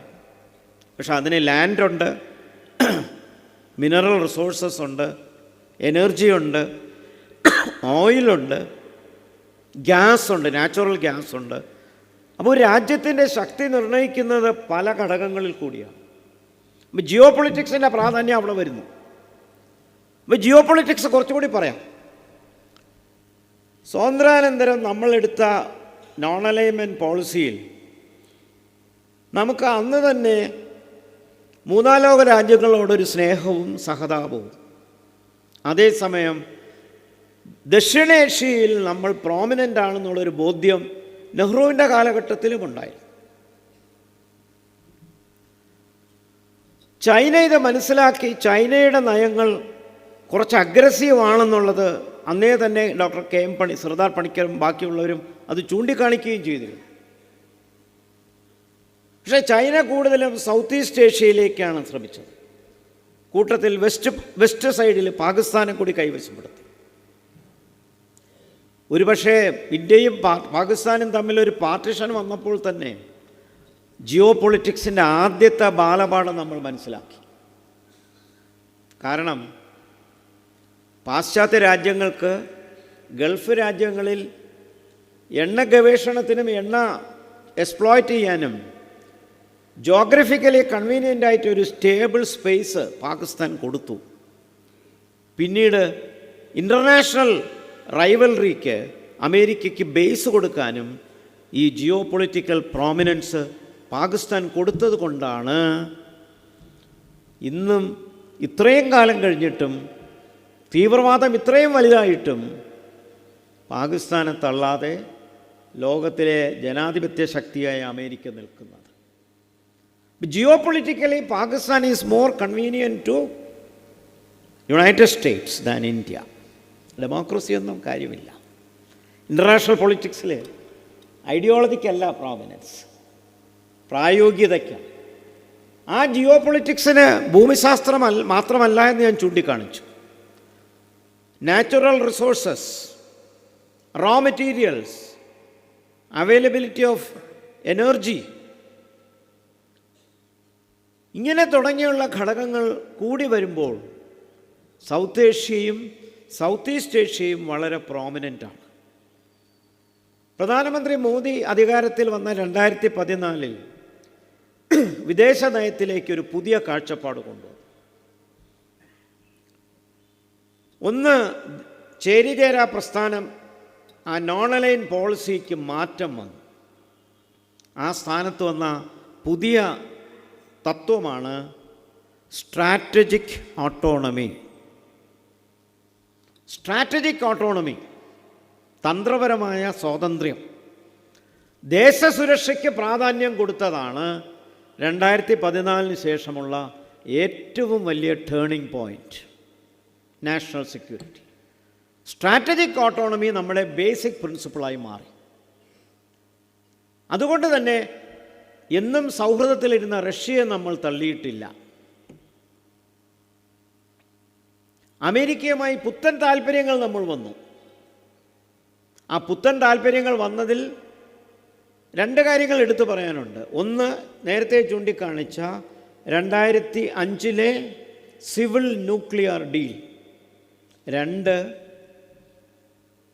ഇന്ത്യ, അമേരിക്ക, ജപ്പാൻ, ഓസ്ട്രേലിയ ഈ 4 രാജ്യങ്ങൾ കൂടി ചേർന്നുണ്ടാക്കിയ ക്വാഡ്രിലാറ്ററൽ അലയൻസ്. ക്വാഡ്രിലാറ്ററൽ അലയൻസിൻ്റെ പ്രത്യേകത ഈ 4 രാജ്യങ്ങൾക്കും പസഫിക് പ്രാധാന്യമാണ്, പസഫിക് ഓഷ്യൻ പ്രാധാന്യമാണ്. ഞാൻ ജിയോ പൊളിറ്റിക്സ് ആണ് പറയുന്നത്. ഈ പസഫിക് ഓഷ്യനെ തൊട്ട് തലോടുന്ന 45ഓളം രാജ്യങ്ങളുണ്ട്. ഇനി ട്രേഡ്, വാണിജ്യം കൂടുതലും ഒഴുകാൻ പോകുന്നത് ഇൻഡോ പസഫിക്കിലാണ്. ആ ഇൻഡോ പസഫിക്കിൻ്റെ പ്രാധാന്യത്തിൽ കൂടി നമ്മൾ കാണുമ്പോൾ കേരളത്തിന് ഒരു പ്രത്യേക പ്രാധാന്യം വരുന്നുണ്ട്, വിഴിഞ്ഞത്തിന് പോലും പ്രാധാന്യം വരുന്നുണ്ട്. അതും ജിയോ പൊളിറ്റിക്സാണ്. പുതിയ ട്രേഡ് റൂട്ട് വരുന്നത് പസഫിക്കിൽ കൂടിയാണ്. അപ്പോൾ നമ്മൾ സൈൻ ചെയ്ത quadrilateral alliance, India, America, Japan, Australia ഈ 4 രാജ്യങ്ങൾ നടത്തുന്ന ക്വാഡ്രിലാറ്ററൽ അലയൻസ്, അതുവഴി പസഫിക്കിൽ കൂടിയുള്ള കൂടുതൽ വാണിജ്യ ബന്ധങ്ങൾ, അതിനപ്പുറം ഭാവിയിൽ മിഡിൽ ഈസ്റ്റ് രാജ്യങ്ങളും യൂറോപ്പുമായി കണക്ട് ചെയ്യുന്ന മറ്റൊരു പുതിയ politics, ഐമെക്, IMEEC, India middle east European economic corridor. ഐമെക്, IMEEC, India middle east Europe economic corridor. ഇത് എല്ലായിടത്തും ഭൂമിയില്ല, കുറേ ട്രെയിനിൽ പോകേണ്ടി വരും, കുറേ വെള്ളത്തിൽ കൂടി പോകേണ്ടി വരും. ചൈന സൃഷ്ടിച്ച ബെൽറ്റ് ആൻഡ് റോഡ് ഇനിഷ്യേറ്റീവ്, BRIക്ക് പകരം നമ്മൾ കൊണ്ടുവന്ന ഐമെക്, ഇത് കുറച്ചുകൂടി മുന്നോട്ട് പോയതിനെ അപ്രതീക്ഷിതമായി ഗാസയിൽ യുദ്ധം പുറപ്പെട്ടില്ലായിരുന്നെങ്കിൽ UAEയും സൗദി അറേബ്യയും ഉൾപ്പെടെ ഗൾഫിലെ കൂടുതൽ രാജ്യങ്ങൾ ഈ ഐമെക് ബന്ധത്തിൽ ശക്തിപ്പെട്ടു. അപ്പോൾ ചൈന മറുവശത്ത് വലിയൊരു സാമ്പത്തിക ശക്തിയായി വളരുന്നു. അവർ യൂറോപ്യൻ കണക്ടിവിറ്റിക്ക് വേണ്ടി പാകിസ്ഥാൻ ഉൾപ്പെടെ നമ്മുടെ ഭൂമികയായ കാശ്മീരിൻ്റെ ഒരു ഭാഗത്ത്, പാകിസ്ഥാൻ ഓക്കുപൈഡ് കാശ്മീർ വഴി റോഡ് വെട്ടിക്കൊണ്ടാണ് പോകുന്നത്. അപ്പം അതുകൊണ്ടാണ് ഈ പൊളിറ്റിക്സ് മനസ്സിലാക്കിയാണ് നമ്മൾ ഇന്ന് അഫ്ഗാനിസ്ഥാനോട് കൂടുതൽ അടുത്തത്. ആലോചിക്കണം, പൊളിറ്റിക്സിനകത്ത് സ്ഥിരം ബന്ധുക്കളൊന്നുമില്ല. അഫ്ഗാനിസ്ഥാൻ്റെ രാഷ്ട്രീയം, പഴയ രാഷ്ട്രീയം നമുക്കറിയാം, താലിബാൻ ഉൾപ്പെടെയുള്ള രാഷ്ട്രീയം. ആ അഫ്ഗാനിസ്ഥാനും ഇറാനും റഷ്യയും നമുക്ക് ഇന്നത്തെ സുഹൃത്തുക്കളാണ്. റഷ്യ എന്നും സുഹൃത്തുക്കളായിരുന്നു, ഇറാനുമായി സാംസ്കാരിക ബന്ധങ്ങളും ഉണ്ടായിരുന്നു. പക്ഷേ അഫ്ഗാനിസ്ഥാൻ ഇന്ന് വന്നത് നമുക്ക് വളരെ ഗുണം ചെയ്യുകയാണ്. കാരണം പാകിസ്ഥാനും അമേരിക്കയും നടത്തുന്ന ആ പൊളിറ്റിക്സിന് മറുവശത്ത് നമ്മളോട് നിൽക്കാൻ ജിയോ പൊളിറ്റിക്കലി അഫ്ഗാനിസ്ഥാന് കഴിയും. അവിടുത്തെ ലീഡേഴ്സിന് കുറച്ചൊരു എക്സ്ട്രീമിസം ഉണ്ടെങ്കിലും നമ്മളവിടെ കൊടുക്കുന്ന ഇൻഫ്രാസ്ട്രക്ചറൽ സപ്പോർട്ട്, അവിടെ ഭൂമിക വളർത്തി, ഇൻഫ്രാസ്ട്രക്ചർ വളർത്തി, സ്ഥാപനങ്ങൾ വളർത്തി, ആ രാജ്യത്തിന് നൽകുന്ന സഹായം പിൽക്കാലത്ത് അത് നമുക്ക് ഗുണമായില്ലെങ്കിൽ പോലും നമ്മളോടുള്ള ശത്രുത മാറുകയും, മറുവശത്ത് പാകിസ്ഥാൻ എന്നും അഫ്ഗാനിസ്ഥാനെ ഒരു രണഭൂമിയാക്കി മാറ്റിയതിൽ നിന്ന് ഒരു വ്യത്യസ്ത കാഴ്ചപ്പാട് നൽകാൻ നമുക്ക് പറ്റുന്നുണ്ടെന്നാണ്. അപ്പോൾ ഈ ജിയോ പൊളിറ്റിക്സിനകത്ത് നമ്മളെടുത്ത നിലപാട് ഒരു വശത്ത് സ്ട്രാറ്റജിക് ഓട്ടോണമി, മറുവശത്ത് ജിയോ പൊളിറ്റിക്കലി നമുക്ക് കൺവീനിയൻ്റ് ആയിട്ടുള്ള നിലപാടുകൾ. ആ നിലപാടുകൾ നമുക്ക് നിലനിർത്തണമെങ്കിൽ ആഭ്യന്തരമായി നമുക്കൊരു ശക്തി വേണം. 2016 തന്നെ 2 വർഷം കഴിഞ്ഞ് മോദി വന്നതിന് ശേഷം ഇന്ത്യൻ ഓഷ്യൻ എന്ന് പറയുന്ന ഒരു പുതിയ ഡിപ്പാർട്ട്മെൻറ്റ് മിനിസ്ട്രി ഓഫ് എക്സ്റ്റേണൽ അഫയേഴ്സിൽ സൃഷ്ടിച്ചു. MEA, നമ്മുടെ ഫോറിൻ പോളിസി ഡിപ്പാർട്ട്മെൻറ്റിൻ്റെ പേരാണ് MEA, ministry of external affairs. അപ്പോൾ അവിടെ ഇന്ത്യൻ ഓഷ്യൻ എന്നൊരു വകുപ്പ് തന്നെ സൃഷ്ടിച്ചു. അത് ജിയോ പൊളിറ്റിക്സിൻ്റെ പ്രാധാന്യം നൽകുന്നതാണ്. Indian Ocean, Indo Pacific. പണ്ട് ഏഷ്യ പസഫിക്കാണ്, ഇന്ന് ഇൻഡോ പസഫിക്കാണ്. അപ്പോൾ trade routes are important, geopolitics is important. ഈ നിലയിലുള്ള മുന്നേറ്റം നടക്കുമ്പോൾ നമ്മുടെ ആഭ്യന്തര സാഹചര്യങ്ങൾ കൂടി നമുക്ക് അനുകൂലമാക്കി മാറ്റിയാലേ നമ്മുടെ ഡെവലപ്മെൻറ്റ്, വികസനത്തിന് കൂടുതൽ പിന്തുണ കിട്ടുകയുള്ളൂ. നാഷണൽ സെക്യൂരിറ്റിക്ക് നമ്മൾ എന്നും പ്രാമുഖ്യം നൽകുന്നുണ്ട്. എക്കണോമിക് ഗ്രോത്തിന് നമ്മൾ വലിയ പ്രാധാന്യം നൽകുന്നുണ്ട്. നമ്മുടെ എക്കണോമിക് റിഫോംസ് മാറി മാറി മാറി വരികയാണ്. ഈ എക്കണോമിക് റിഫോംസ് ഇത്രയും മാറ്റങ്ങൾ വന്നത് രാജ്യത്ത് കഴിഞ്ഞ കാലഘട്ടങ്ങളിൽ നമ്മൾ കണ്ടതുമാണ്. കാലഹരണപ്പെട്ട പല നിയമങ്ങളും എടുത്തു കളഞ്ഞു. ഇന്ത്യൻ പീനൽ കോഡ് എടുത്തു കളഞ്ഞു, അല്ലേ? പുതിയ ഭാരതീയ ന്യായ സംഹിത കൊണ്ടുവന്നു. എല്ലാ നിയമങ്ങളും മാറേണ്ട അവസരം. ഇനിയും മാറാൻ ഒരുപാട് കാര്യങ്ങളുണ്ട്. സാമ്പത്തിക രംഗത്തുണ്ടാകുന്ന മാറ്റങ്ങൾ വളരെ ശക്തമാണ്. നമ്മുടെ ഫോറിൻ എക്സ്ചേഞ്ച് റിസർവ്സ് നമുക്ക് വർദ്ധിക്കുമ്പോൾ രൂപയുടെ മൂല്യം ഡോളറുമായി നഷ്ടപ്പെടുന്നുണ്ടെങ്കിലും നമ്മുടെ കയറ്റുമതിക്കുള്ള പ്രാധാന്യം കുറയുന്നില്ല. അതുകൊണ്ട് നമ്മുടെ ഇൻഫ്ലേഷനെ നമ്മുടെ ഡോളറുമായിട്ടുള്ള വില നമുക്ക് കുറഞ്ഞു പോയെങ്കിലും എക്സ്പോർട്ട് നമുക്ക് വർദ്ധിക്കുന്നത് കൊണ്ട് ടോട്ടലി ഫോറിൻ എക്സ്ചേഞ്ച് റിസർവ്സ് നമുക്ക് വീണ്ടും കൂടുതൽ കിട്ടുകയാണ്. ഇപ്പോൾ മൻമോഹൻ സിംഗ് അന്ന് കൊണ്ടുവന്നൊരു നയമുണ്ടായിരുന്നു. ആ കയറ്റുമതി നമ്മൾ അതിനുശേഷം തിരിഞ്ഞു നോക്കിയിട്ടില്ല. നമ്മൾ എക്സ്പോർട്ട് നമ്മുടെ വികസനത്തിൻ്റെ ഒരു വലിയൊരു വഴിയായി കാണുകയാണ്. അത് തുടരണം. കാരണം അക്കാര്യത്തിൽ ചൈനയെ കണ്ട് പഠിക്കാൻ ഒരുപാട് കാര്യങ്ങളുണ്ട്. ചൈനയിലെ ആൾക്കാരിപ്പം എക്സ്പോർട്ടിൽ മാത്രമാണ് വിശ്വസിക്കുന്നത്. അതുകൊണ്ട് അവരുടെ റിസർവ്സ് കുമിഞ്ഞു കൂടുകയാണ്. ആ വരുന്ന വരുമാനം കൊണ്ട് അവർക്ക് ബാക്കി പ്രശ്നങ്ങൾ നേരിടാൻ കഴിയുന്നുണ്ട്. നമ്മൾ അതിന് പകരം എന്നും ഇമ്പോർട്ടും സബ്സ്റ്റിറ്റ്യൂഷനും സർക്കാരിൽ നിന്ന് കിട്ടുന്ന ആശ്വാസങ്ങളും മാത്രം വിശ്വസിച്ചിരുന്നാൽ അങ്ങനെ ഒരു എക്കോണമിക്ക് വലിയ സാധ്യതയില്ല. മറിച്ച് രാജ്യത്തിനകത്തുള്ള വളർച്ച വേണം. അവിടെ ഡോക്ടർ ഉമ ചൂണ്ടിക്കാണിച്ച ഡെമോഗ്രാഫിക് ഡിവിഡൻറ്റിന് വലിയൊരു പ്രാധാന്യമുണ്ട്. രാജ്യത്തിനകത്തുള്ള വിദ്യാഭ്യാസം, ആരോഗ്യം, ഭക്ഷ്യസുരക്ഷ, അടിസ്ഥാന സൗകര്യം, ഇവയിൽ കൂടുതൽ ഇൻവെസ്റ്റ്മെൻ്റ് ഉണ്ടാകണം. ദേശീയ വിദ്യാഭ്യാസ പദ്ധതി ഉൾപ്പെടെ ഉള്ള കാര്യങ്ങളിനകത്ത് നമ്മൾ ഇൻ്റർനാഷണൽ കൊലാബറേഷൻ പറയുന്നുണ്ട്. മറ്റ് യൂണിവേഴ്സിറ്റികളുമായും മറ്റ് വിദേശ വിദ്യാഭ്യാസ സ്ഥാപനങ്ങളുമായും ലാബറട്ടറികളുമായി കൂടുതൽ ബന്ധങ്ങൾ വരണം. നമ്മുടെ വിദ്യാഭ്യാസവും അന്തർദേശീയവൽക്കരണത്തിന് ഭാഗമാകണം. നമ്മുടെ നാട്ടിലെ നേട്ടങ്ങളും മറ്റ് രാജ്യങ്ങളിലേക്ക് എത്തണം. അവിടെയുള്ള കാര്യങ്ങൾ എന്തായാലും ഇങ്ങോട്ട് വരും. അപ്പോൾ ഇവിടെ നിന്നുള്ളത് അങ്ങോട്ടും പോകണം. ഈ ഗ്ലോബൽ ട്രാൻസ്ഫോർമേഷൻ ഈ കഴിഞ്ഞ 15-20 വർഷത്തിനിടയ്ക്കുണ്ടായ മാറ്റങ്ങൾ ഇത് തുടർന്നും സംഭവിക്കുമ്പോൾ പുതിയ തലമുറയിൽ വിദ്യാർത്ഥികളെയും അധ്യാപകരെയും ശാസ്ത്രജ്ഞന്മാരെയും എൻജിനീയർമാരെയും എല്ലാം പുതിയ മേഖലയിൽ സൃഷ്ടിക്കുമ്പോൾ തൊഴിലവസരങ്ങൾ കൂടുതൽ രാജ്യത്തിനകത്തും വരണം. രാജ്യത്തിനകത്തും സ്വയം പര്യാപ്തത ഉണ്ടാകണം. അങ്ങനെ വരുമ്പോൾ മാത്രമേ ഇന്ത്യയുടെ ക്രെഡിബിലിറ്റിക്ക് പ്രാധാന്യം വരികയുള്ളൂ. നമ്മൾ പഴയകാലത്ത് സാമ്പത്തികമായിട്ട് പിന്നോക്കാവസ്ഥയായിരുന്ന സമയത്ത് മറ്റ് രാജ്യങ്ങളിൽ നിന്ന് വരുന്ന ആഹാര ധാന്യങ്ങളെ പ്രതീക്ഷിച്ചിരുന്ന ഒരു കാലഘട്ടമുണ്ട്.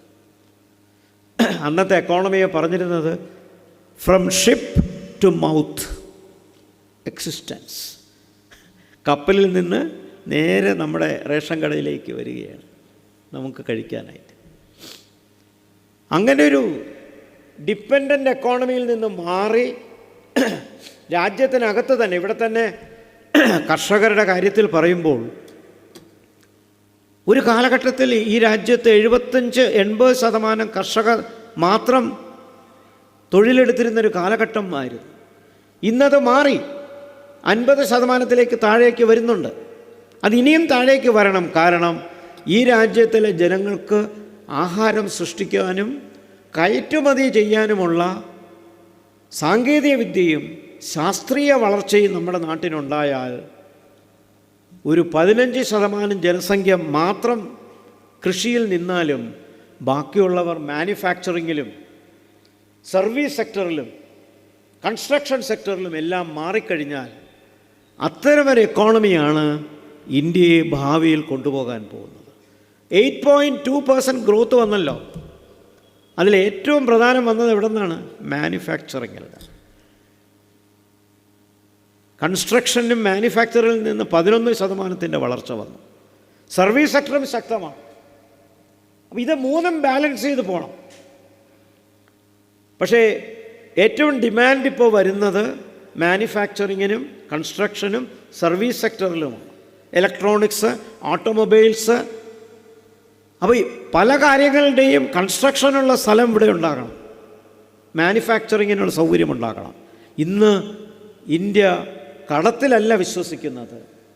വി ബിലീവ് ഇൻ ഇൻവെസ്റ്റ്മെൻറ്റ്, നിക്ഷേപത്തിലാണ്. മറ്റ് രാജ്യങ്ങളിൽ നിന്നുള്ള നിക്ഷേപം ഇവിടെ ആവശ്യമാണ്. അവരിവിടെ നിക്ഷേപിച്ചാൽ നമുക്കിത് ഈ എക്കോണമിയെ വൈബ്രൻ്റ് ആക്കാം. അതോടൊപ്പം അവർക്ക് കിട്ടുന്ന ലാഭം എന്താണ്? അന്തർദേശീയ രംഗത്ത് ലേബർ ഭയങ്കര ചാർജാണ്. വിദേശ രാജ്യങ്ങളിൽ കൂലി വളരെ കൂടുതലാണ്, എൻവയോൺമെൻറ്റൽ ഫാക്ടേഴ്സ് വളരെ കൂടുതലാണ്. ഇത് രണ്ടും ഇവിടെ കുറവായതുകൊണ്ട് കൂടുതൽ ഇൻവെസ്റ്റ്മെൻറ്റ് ഇവിടെ വരണം. ചൈന അക്കാര്യത്തിൽ നമ്മളെക്കാൾ വളരെ മുൻപന്തിയിലാണ്. അതുകൊണ്ടാണ് മിക്ക മൾട്ടിനാഷണൽ കമ്പനികളും ചൈനയിലേക്ക് മൂവ് ചെയ്തത്. അവരൊന്നും കമ്മ്യൂണിസ്റ്റുകളുമല്ല. ചൈന കമ്മ്യൂണിസ്റ്റേ അല്ല, ഒരു മുതലാളിത്ത സംവിധാനത്തിൽ വിശ്വസിക്കുന്ന ഏക പാർട്ടി സംവിധാനം. അപ്പോൾ ചൈനയ്ക്കത് ചെയ്യാമെങ്കിൽ നമുക്കും എന്തുകൊണ്ട് ഇൻവെസ്റ്റ്മെൻറ്റ് അട്രാക്റ്റ് ചെയ്തുകൂടാ? അപ്പോൾ ഇന്ന് പുതിയ മേഖല ഇൻഷുറൻസ്, ബാങ്കിങ്, റെയിൽവേസ്, ഏതൊക്കെ മേഖലകളാണ് പുതുതായിട്ട് ഫ്ലറിഷ് ചെയ്യുന്നത്? അതെല്ലാം ഈ ഗ്ലോബൽ തലത്തിലുള്ള ഡെവലപ്മെൻറ്റുമായി ബന്ധപ്പെടുത്തി വേണം പോകാൻ. അപ്പോൾ സ്ട്രാറ്റജിക് ഓട്ടോണമി എന്ന് പറഞ്ഞാൽ നമുക്ക് സ്ഥിരം ശത്രുക്കളില്ല. നമ്മുടെ അയൽപക്കം നമുക്ക് വലിയൊരു വെല്ലുവിളിയാണ്. ജിയോ പൊളിറ്റിക്സിൽ മറ്റൊരു വെല്ലുവിളി സൗത്ത് ഏഷ്യ തന്നെയാണ്. നേരത്തെ ചൂണ്ടിക്കാണിച്ച ഈസ്റ്റ് ഏഷ്യ, നമ്മൾ വാസ്തവത്തിൽ ലുക്കിസ്റ്റ് പോളിസി വളരെ വൈകിയാണ് വന്നത്. മുൻപേ തുടങ്ങേണ്ടതായിരുന്നു. ചൈനയൊക്കെ അവിടെ പ്രാപിച്ച് അമേരിക്ക, ആസിയാനൊക്കെ കൊണ്ടുവന്നപ്പോൾ നമ്മൾ മുൻപേ തന്നെ സൗത്ത് ഈസ്റ്റ് ഏഷ്യയിലേക്ക് ശ്രദ്ധിക്കണമായിരുന്നു. സാംസ്കാരികമായി നമ്മളുമായിട്ട് ഏറ്റവും അടുപ്പം നിൽക്കുന്നത് സൗത്ത് ഈസ്റ്റ് ഏഷ്യയാണ്. ആ സൗത്ത് ഈസ്റ്റ് ഏഷ്യയെ നോക്കാതെയാണ് നമ്മൾ ദൂരോട്ട് പോയത്, പടിഞ്ഞാറേക്ക് പോയത്. അങ്ങനെ സൗത്ത് ഈസ്റ്റ് ഏഷ്യയെ ശക്തിപ്പെടുത്തി, സൗത്ത് ഈസ്റ്റ് ഏഷ്യയിലുള്ള വാണിജ്യ ബന്ധങ്ങൾ ഇനി ശക്തിപ്പെടുത്തണം. അതേസമയം നമ്മുടെ സൗത്ത് ഏഷ്യൻ റഡാറിൽ നമ്മുടെ അയൽപ്പക്കത്ത് ബുദ്ധിമുട്ടുള്ള 2 രാജ്യങ്ങളുണ്ട് ഒരേ സമയം, ചൈന അല്ലാതെ. പാകിസ്ഥാനും ബംഗ്ലാദേശും. ഞാൻ പലപ്പോഴും ആലോചിക്കാറുള്ളത്, വൈക്കം മുഹമ്മദ് ബഷീർ 1971 ബംഗ്ലാദേശ് ഉണ്ടായപ്പോൾ അദ്ദേഹത്തിൻ്റെ ഒരു പരാമർശം അന്ന് പത്രങ്ങളിൽ വന്നിരുന്നു. നമ്മൾ അന്നത് സീരിയസ് ആയിട്ട് എടുത്തില്ല. അദ്ദേഹം പറഞ്ഞത്, അങ്ങനെ നമ്മുടെ കിഴക്ക് ഭാഗത്തും ഒരു ശത്രു രാജ്യത്തെ നമ്മൾ സൃഷ്ടിച്ചു. നമ്മൾ ബംഗ്ലാദേശ് സൃഷ്ടിച്ചതിന് അദ്ദേഹം പറഞ്ഞ മറുപടിയാണ് ഇന്ന് എത്ര കറക്റ്റായിട്ട് വരുന്നു. പടിഞ്ഞാറ് പാകിസ്ഥാനും കിഴക്ക് ബംഗ്ലാദേശും, കുറച്ച് വടക്കായിട്ട് ചൈനയും. നമ്മുടെ സൗത്ത് ഏഷ്യയുടെ ഒരു സ്ഥിതി കണ്ടല്ലോ, ഇത്രയും ബുദ്ധിമുട്ടുള്ളൊരു സാഹചര്യമാണ്. നമ്മൾക്ക് സ്ഥിരമായിട്ട് ഇപ്പോഴും നമുക്ക് ഒരു ഉപദ്രവം ചെയ്യാതെ നിൽക്കുന്നത് ഭൂട്ടാൻ മാത്രമേ. സാംസ്കാരികമായി വളരെ അടുപ്പമുള്ള നേപ്പാൾ പോലും ചൈനയുടെ സ്വാധീന വലയത്തിൽ പലപ്പോഴും പെട്ടിട്ടുണ്ട്.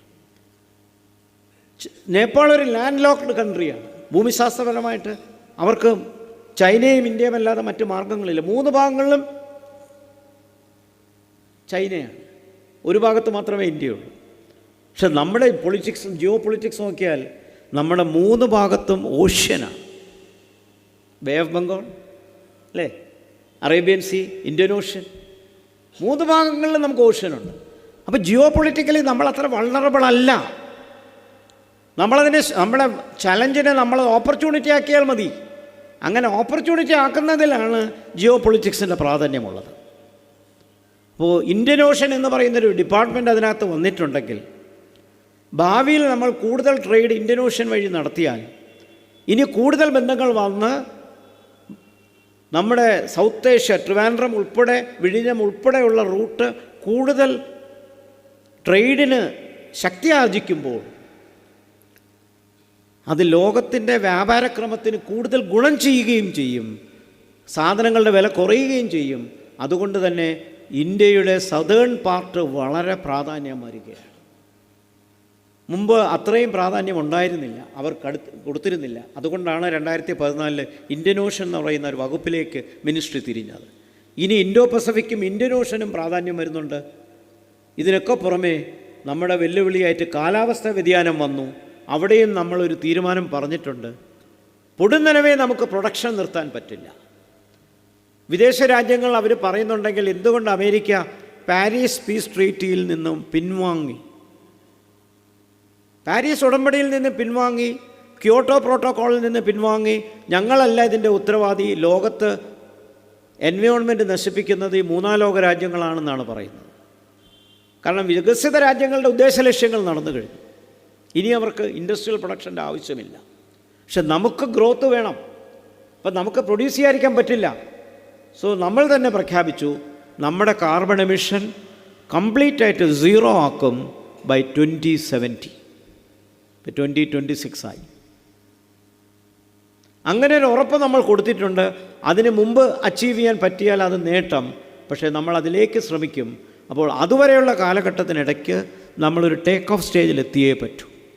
പിന്നെ ഡെമോഗ്രാഫിക് ഡിവിഡൻഡ് പറയുമ്പോൾ നമ്മുടെ ജനസംഖ്യ 2064 വരെ ചെറുപ്പമായി തന്നെ നിൽക്കും. 2064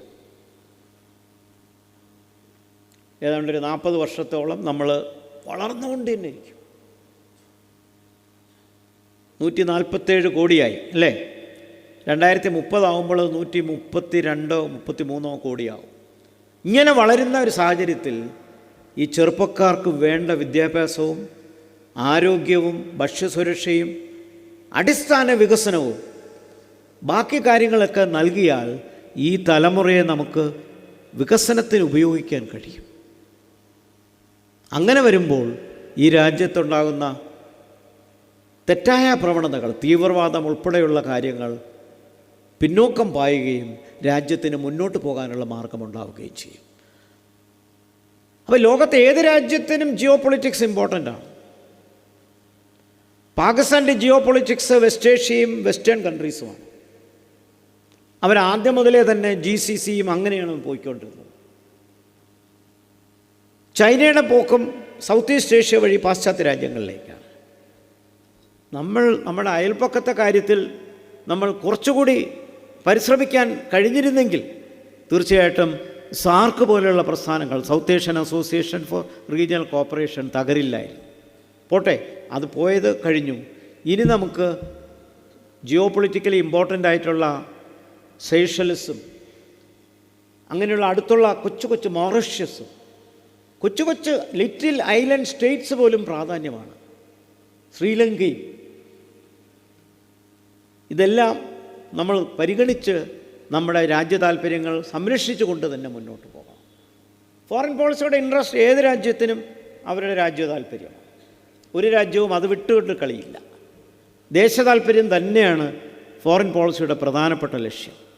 പക്ഷെ അത് കൂടുതൽ കോപ്പറേഷനിൽ കൂടി കൊണ്ടുപോകണം. കഴിഞ്ഞ 11 വർഷത്തിനിടയ്ക്ക് ഇൻ്റർനാഷണലായിട്ട് അന്തർദേശീയപരമായിട്ട് നമ്മുടെ രാജ്യം കണക്റ്റഡ് ആയതുപോലെ മറ്റൊരു രാജ്യത്തിനും കഴിഞ്ഞിട്ടില്ല. കാരണം നമ്മുടെ എക്കോണമി വലുതായി, തൊഴിലവസരങ്ങൾ വലുതായി, നമ്മുടെ ഡെമോഗ്രാഫിക് ഡിവിഡൻഡ് അതിൻ്റെ ഗുണങ്ങൾ കാണിക്കാൻ തുടങ്ങി. കോവിഡ് വന്നപ്പോൾ നമ്മൾ നൽകിയ സംഭാവന കൂടെ പരിഗണിക്കുമ്പോൾ തീർച്ചയായിട്ടും ലോകത്തിന് ഭാരതത്തിൻ്റെ പ്രാധാന്യം അംഗീകരിക്കപ്പെട്ടു എന്നുള്ളതാണ്. നമ്മുടെ വൾണറബിലിറ്റി തുടക്കത്തിൽ ചൂണ്ടിക്കാണിച്ചവ നിലനിൽക്കുകയാണ്. കാലാവസ്ഥാ വ്യതിയാനം ജിയോ പൊളിറ്റിക്കലി വൾണറബിളാണ്. തീവ്രവാദം വളരെ വൾണറബിളാണ്. ഹ്യൂമൻ റൈറ്റ്സ് വയലേഷൻ വളരെ വൾണറബിളാണ്. ഷോർട്ടേജ് ഓഫ് ഡ്രിങ്കിങ് വാട്ടർ മറ്റൊരു വലിയ പ്രശ്നമാണ്. ഇങ്ങനെ തുടങ്ങിയുള്ള പ്രശ്നങ്ങൾ സൗത്ത് ഏഷ്യയിലെ രാജ്യങ്ങൾക്കകത്തുള്ള അപകടങ്ങൾ, ഉദാഹരണമായി പാകിസ്ഥാൻ്റെ അപകടങ്ങൾ ഇനിയും നമ്മളെ ബാധിക്കുന്നു എന്നുള്ളതാണ്. പാകിസ്ഥാൻ ഇനിയും പിളർന്നാൽ അതും കൂടുതൽ വെല്ലുവിളി നമുക്കാണ് വരുന്നത്. കാരണം ജോഗ്രഫിക്കലി നമ്മളുമായിട്ട് അടുത്ത് നിൽക്കുകയല്ലേ. ഇപ്പോൾ ബംഗ്ലാദേശിലുണ്ടാകുന്ന പ്രശ്നം പോലെ തന്നെ നാളെ പാകിസ്ഥാൻ ബലൂചിസ്ഥാൻ വിട്ടുപോയി പാകിസ്ഥാൻ മറ്റൊരു രാജ്യമായി വീണ്ടും രണ്ടായി മൂന്നായി മുറിഞ്ഞാൽ അതും കൂടുതൽ വെല്ലുവിളി നമുക്കുണ്ടാക്കും. വിദേശ രാജ്യങ്ങൾക്ക് അങ്ങനെ വന്ന് പാർപ്പിടം വയ്ക്കാനോ ഇല്ലെങ്കിൽ അവർക്ക് ഡിപ്ലോയ് ചെയ്യാനോ നമ്മൾ അനുവാദം കൊടുക്കാറില്ല. ഒരു ഉദാഹരണം കൂടി പറയാം. കോവിഡ് വന്നതിന് ശേഷമുണ്ടായ പ്രശ്നങ്ങൾ, അതിനു മുമ്പ് സുനാമി ഉണ്ടായപ്പോൾ, ആ സുനാമി ഉണ്ടായപ്പോൾ ലോകത്തിൻ്റെ പല ഭാഗങ്ങളിലും ക്ലൈമറ്റിക് കണ്ടീഷൻസ് മാറി ഡിസാസ്റ്റർ വർദ്ധിച്ചു. പക്ഷേ അമേരിക്ക പോലുള്ള രാജ്യങ്ങൾ ഇന്ത്യ ഉൾപ്പെടെയുള്ള പല മേഖലകളിൽ സൈന്യത്തെ അയച്ച് ഈ ഡിസാസ്റ്റർ റിലീഫിന് ശ്രമങ്ങൾ തുടങ്ങി. നമ്മൾ പറഞ്ഞു പറ്റില്ല, ഞങ്ങൾ ചെയ്തോളാം, മറ്റ് രാജ്യങ്ങളുടെ പ്രതിരോധ സേന ഇവിടെ വന്ന് കാര്യങ്ങൾ നോക്കട്ടെ. കാരണം നമ്മളതിൽ സെൻസിറ്റീവാണ്. മറ്റ് രാജ്യങ്ങളെ അവിടെ പ്രേരിപ്പിച്ചാൽ, ഇപ്പോൾ സേഷൽസ് പോലെയുള്ള മേഖലകൾ ഇന്ത്യൻ ഓഷ്യനിൽ അവർ സെറ്റിൽ ഡൗൺ ചെയ്താൽ നിരന്തര ശല്യമായി അത് മാറും. ഇന്ന് മിഡിൽ ഈസ്റ്റ് രാജ്യങ്ങൾക്ക് അമേരിക്കയെ ഒഴിവാക്കാൻ പറ്റാത്തതുപോലെയുള്ള പ്രശ്നങ്ങളിലേക്കും പട്ടാള ക്യാമ്പുകളിലേക്കും അത് എത്തിക്കുമെന്നുള്ളതാണ്. ഇപ്പോൾ പരമ്പരാഗതമായ ഇന്ത്യയുടെ സാഹചര്യത്തിൽ നിന്ന് നമ്മൾ ഇത്രയും മാറി എക്കോണമിക്കലി നമ്മൾ ഇമ്പ്രൂവ് ചെയ്തു, നാഷണൽ സെക്യൂരിറ്റിക്ക് പ്രാധാന്യം നൽകി, സ്ട്രാറ്റജിക് ഓട്ടോണമിക്ക് ഇമ്പോർട്ടൻസ് കൊടുക്കുന്നു. പക്ഷേ ലോകം അന്നത്തേക്കാൾ കൂടുതൽ സങ്കീർണതയിലും വൈരുദ്ധ്യങ്ങളിലുമാണ് നിൽക്കുന്നത്. ഇൻ്റേണലി നമ്മൾ സ്ട്രോങ് ആയി, പക്ഷെ ലോകം കുറച്ചുകൂടി വൾണറബിളായി. ഒരു ബാലൻസ് ഓഫ് പവർ ഇൻ്റർനാഷണൽ റിലേഷൻസിൽ ഉണ്ടായിരുന്നത് തകർക്കപ്പെട്ടു. എവിടെയാണ് ഫോക്കസ് എന്നും ചോദിക്കാൻ പറ്റുന്നില്ല. അടുത്തൊരു 10 വർഷത്തിനിടയ്ക്ക് അമേരിക്ക തന്നെ സാമ്പത്തികമായിട്ട് ചൈനയ്ക്ക് കീഴ്പ്പെടേണ്ടി വരും. പിന്നീടുള്ള രാഷ്ട്രീയം എങ്ങനെയായിരിക്കുമെന്ന് നമുക്ക് കുറച്ചുകൂടി സങ്കീർണതയുള്ള സാഹചര്യത്തിലല്ലേ എത്താൻ സാധ്യതയുള്ളൂ. അങ്ങനെ വരുമ്പോൾ ഓരോ രാജ്യത്തിനും അവരുടേതായ ദേശീയ താല്പര്യങ്ങളും ദേശീയ സുരക്ഷയ്ക്കും വലിയ പ്രാധാന്യം കൊടുത്ത് തന്നെ നിൽക്കണം. അങ്ങനെയുള്ളൊരു രാഷ്ട്രീയമാണ് ഇനി വരാൻ പോകുന്നത്. ഇപ്പോൾ നമുക്ക് വിദ്യാഭ്യാസത്തിലോ ഒന്നിലും നമുക്ക് താല്പര്യങ്ങൾ കുറയാൻ പാടില്ല. നമ്മുടെ സുരക്ഷയും പ്രാധാന്യമാണ്. ഇപ്പോൾ യുദ്ധത്തിൻ്റെ രീതി തന്നെ മാറി. ഓപ്പറേഷൻ സിന്ദൂർ കാണിച്ചു തന്നത് ആർമിയേക്കാളേറെ എയർഫോഴ്സിന് പ്രാധാന്യമുണ്ടെന്നാണ്. ജിയോ പൊളിറ്റിക്കലി നമ്മൾ ഇന്ന് കൂടുതൽ ശ്രദ്ധിക്കുന്നത് ഇത് രണ്ടുമല്ല, നേവിയിലാണ്. ഇന്ത്യൻ നേവി നമ്മൾ സ്ട്രെങ്തൻ ചെയ്യുകയാണ്. ഇന്ത്യൻ ഓഷ്യൻ ശക്തിപ്പെടണമെങ്കിൽ നേവി ശക്തിപ്പെടണം. അങ്ങനെയുള്ള നേവൽ ഫോഴ്സിൻ്റെ ശക്തിയും കൂടി ഈ സമയത്ത് നമ്മൾ എടുത്തു പറയേണ്ടിയിരിക്കുന്നു. കാരണം യുദ്ധത്തിൻ്റെ രീതി മാറിയപ്പോൾ ഒരു കാലാൾപ്പട പട്ടാളത്തിനെ കൊണ്ട് നടത്തുന്ന യുദ്ധത്തിനേക്കാൾ ആകാശത്തു നിന്നും കടലിൽ നിന്നും ജലത്തിൽ കൂടിയും ഉള്ള ആക്രമണത്തിന് പ്രാധാന്യം വരുമ്പോൾ തീർച്ചയായിട്ടും ഇന്ത്യൻ നേവി വളരെ വളരെ ശക്തിയാകും. ആ തരത്തിൽ നമ്മുടെ പ്രതിരോധം കൂടുതൽ ഊർജ്ജസ്വലതയിലേക്ക് കൊണ്ടുവരുന്ന ഒരു പുതിയ ട്രെൻഡിലേക്കാണ് വരുന്നത്. ഞാൻ ഈ ചർച്ച ഇവിടെ അവതരിപ്പിക്കുകയാണ്. ഇതുമായി ബന്ധപ്പെട്ട ചോദ്യങ്ങൾക്ക് അവസരം നൽകിക്കൊണ്ട് ഈ അവതരത്തിനുള്ള അവസരം തന്നതിൽ നന്ദി രേഖപ്പെടുത്തിക്കൊണ്ട് പിൻവാങ്ങും. അതിഗഹനവും പ്രൗഢവുമായ വിഷയം. ഉണരുന്ന ഭാരതവും പുതിയ ലോകക്രമവും ഭൗമരാഷ്ട്രീയ പരിപ്രേക്ഷ്യത്തിൽ കൃത്യമായ വിശകലനത്തോടെ പദാനുപദം അവതരിപ്പിക്കുകയായിരുന്നു ഡോക്ടർ ജി ഗോപകുമാർ. കാര്യമാത്ര പ്രസക്തമായ ഹ്രസ്വമായ ചോദ്യങ്ങളിലൂടെ തുടർന്നുള്ള സംവാദത്തിൽ നമുക്ക് പങ്കെടുക്കാം. ചോദ്യം ചോദിക്കാൻ ആഗ്രഹിക്കുന്നവർ അവരുടെ ഇരിപ്പിടത്തിൽ നിന്ന് എഴുന്നേറ്റ് നിന്നാൽ അവിടത്തേക്ക് ഈ മൈക്ക് എത്തിക്കുന്നതാണ്.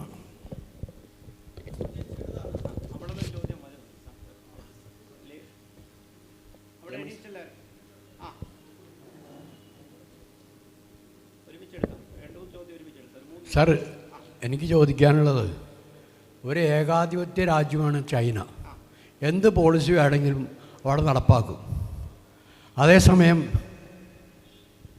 അതേസമയം ഇന്ത്യ ഒരു നല്ല ഉദ്ദേശത്തോടെ കൊണ്ടുവന്ന കാർഷിക ബില്ല് പിൻവലിക്കേണ്ടി വന്നു. ഒരു ലോബിയെ, പഞ്ചാബ് ലോബിയെ പ്രീണിപ്പിക്കാൻ വേണ്ടിയിട്ട്. അങ്ങനെയാണെന്നുണ്ടെങ്കിൽ നമ്മുടെ ഈ എന്താ പറയുക, സ്റ്റാർട്ടപ്പ് പോലെയുള്ള സംഘടനകൾ എത്രമാത്രം മുന്നോട്ട് പോകും 2047 വരെ?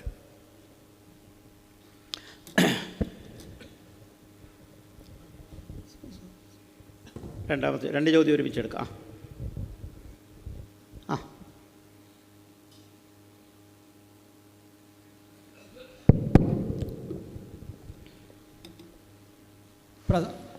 പ്രസൻറ്റേഷൻ്റെ അവസാന ഭാഗത്ത് പറഞ്ഞ ഒരു പരാമർശം ഒരു പ്രൊവക്കേഷനായിട്ട് വന്നതുകൊണ്ടാണ് ചോദ്യം വന്നത്. ജിയോ പൊളിറ്റിക്കൽ സാഹചര്യങ്ങളിൽ പണ്ട് മുതലേ നമ്മൾ പറയുന്നതാണ്, there is no permanent enemy. ഒരു നിതാന്ത ശത്രു നമുക്കില്ല. പ്രത്യേകിച്ചും ബംഗ്ലാദേശിൻ്റെ കാര്യം അതൊരു എക്സാമ്പിളായിട്ട് നമ്മൾക്ക് വരാം. കാരണം ഒരു കാലത്ത് നമ്മൾ ബംഗബന്ധു മുജീബുർ റഹ്മാൻ എന്ന് പറഞ്ഞൊരു കാലം ഓർക്കുന്നുണ്ട്. ശത്രുപക്ഷത്ത് ഇപ്പം ബംഗ്ലാദേശാണ് നിൽക്കുന്നത്. അവിടെ സാറ് പറഞ്ഞത് നമ്മളെപ്പോഴും ഫോക്കസ് ചെയ്യേണ്ടത് ഇന്ത്യ ഫസ്റ്റ് എന്നതും ആഭ്യന്തര കാര്യങ്ങളിലാണ്. ആഭ്യന്തരമായിട്ട് നമ്മൾ ശക്തി കേന്ദ്രീകരിക്കണം. അതിനെ കണക്ട് ചെയ്തിട്ട് ഒരു എംഫസൈസ് കൊടുക്കേണ്ടത് ഇൻവെസ്റ്റ്മെൻറ്റിന് ആണ്, ഇൻറ്റേർണൽ ഇൻവെസ്റ്റ്മെൻറ്റ്. ഞാനിവിടെ കൂട്ടിച്ചേർക്കാൻ ആഗ്രഹിക്കുകയാണ്, ഡെമോഗ്രാഫിക് ഡിവിഡൻ്റുള്ള ഒരു രാജ്യത്തെ സംബന്ധിച്ചിടത്തോളം ഏറ്റവും കൂടുതൽ ഇൻവെസ്റ്റ്മെൻറ്റ് നല്ലത് നമ്മുടെ ഹ്യൂമൻ റിസോഴ്സ് തന്നെയല്ലേ ഈ സാഹചര്യത്തിൽ എന്നാണ് എൻ്റെ ചോദ്യം. അതെ, ആദ്യത്തെ ചോദ്യവുമായിട്ട് നല്ല ബന്ധമുണ്ട്. ആദ്യത്തെ ചോദ്യത്തിൽ ചൈനയുടെ ഒരു ശക്തി എന്ന് പറയുന്നത് അവരുടെ ഏകാധിപത്യമാണ്. അതുകൊണ്ട് അവർക്ക് എന്തും നടപ്പിലാക്കാം. സത്യമാണ്, അവിടെ നടക്കുന്ന മനുഷ്യാവകാശ ധ്വംസനങ്ങൾ നമ്മൾ അറിയുന്നില്ല, പ്രതിപക്ഷമേ ഇല്ല, എതിർത്ത് സംസാരിക്കുന്നവരെ ഇല്ലായ്മ ചെയ്യും. പരിസ്ഥിതി അവർ പരിഗണിക്കുന്നതേയില്ല.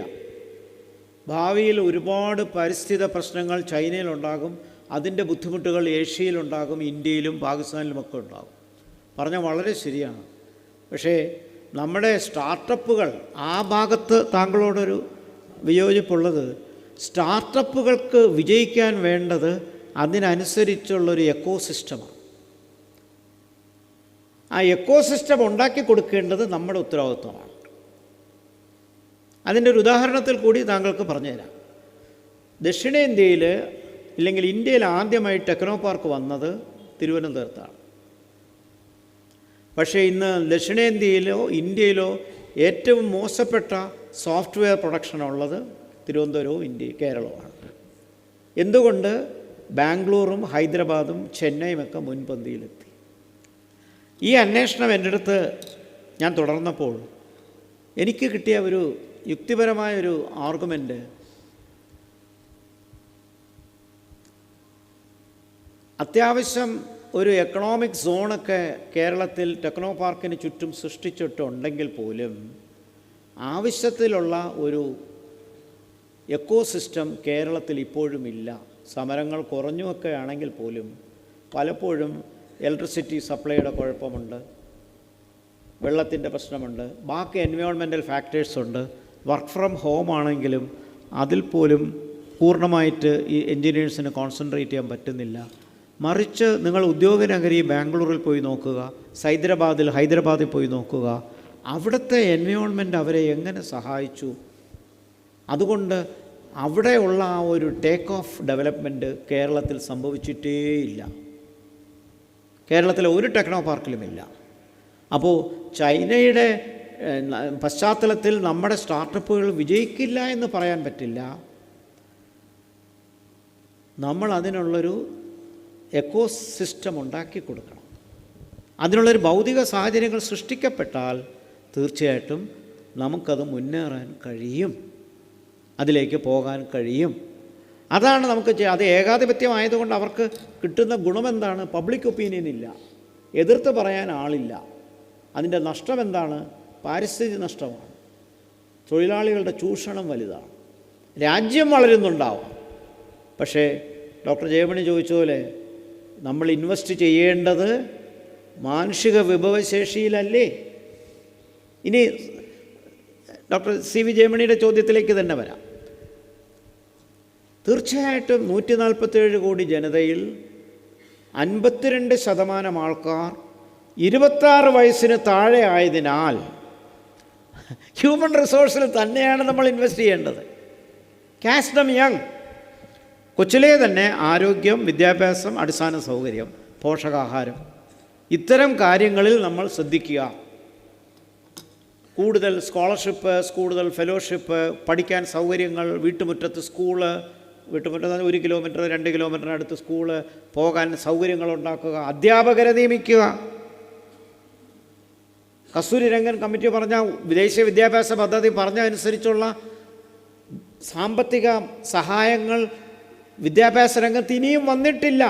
ദേശീയ വിദ്യാഭ്യാസ പദ്ധതി നല്ല പദ്ധതിയാണെങ്കിലും 6% GDP എഡ്യൂക്കേഷൻ ഇൻവെസ്റ്റ് ചെയ്യണമെന്ന് പറഞ്ഞത് ഇന്നും 2.5% നിൽക്കുന്നു. ഉന്നത വിദ്യാഭ്യാസം 3% എത്തണമെന്ന് പറഞ്ഞത് ഇന്നും 1% താഴെയാണ്.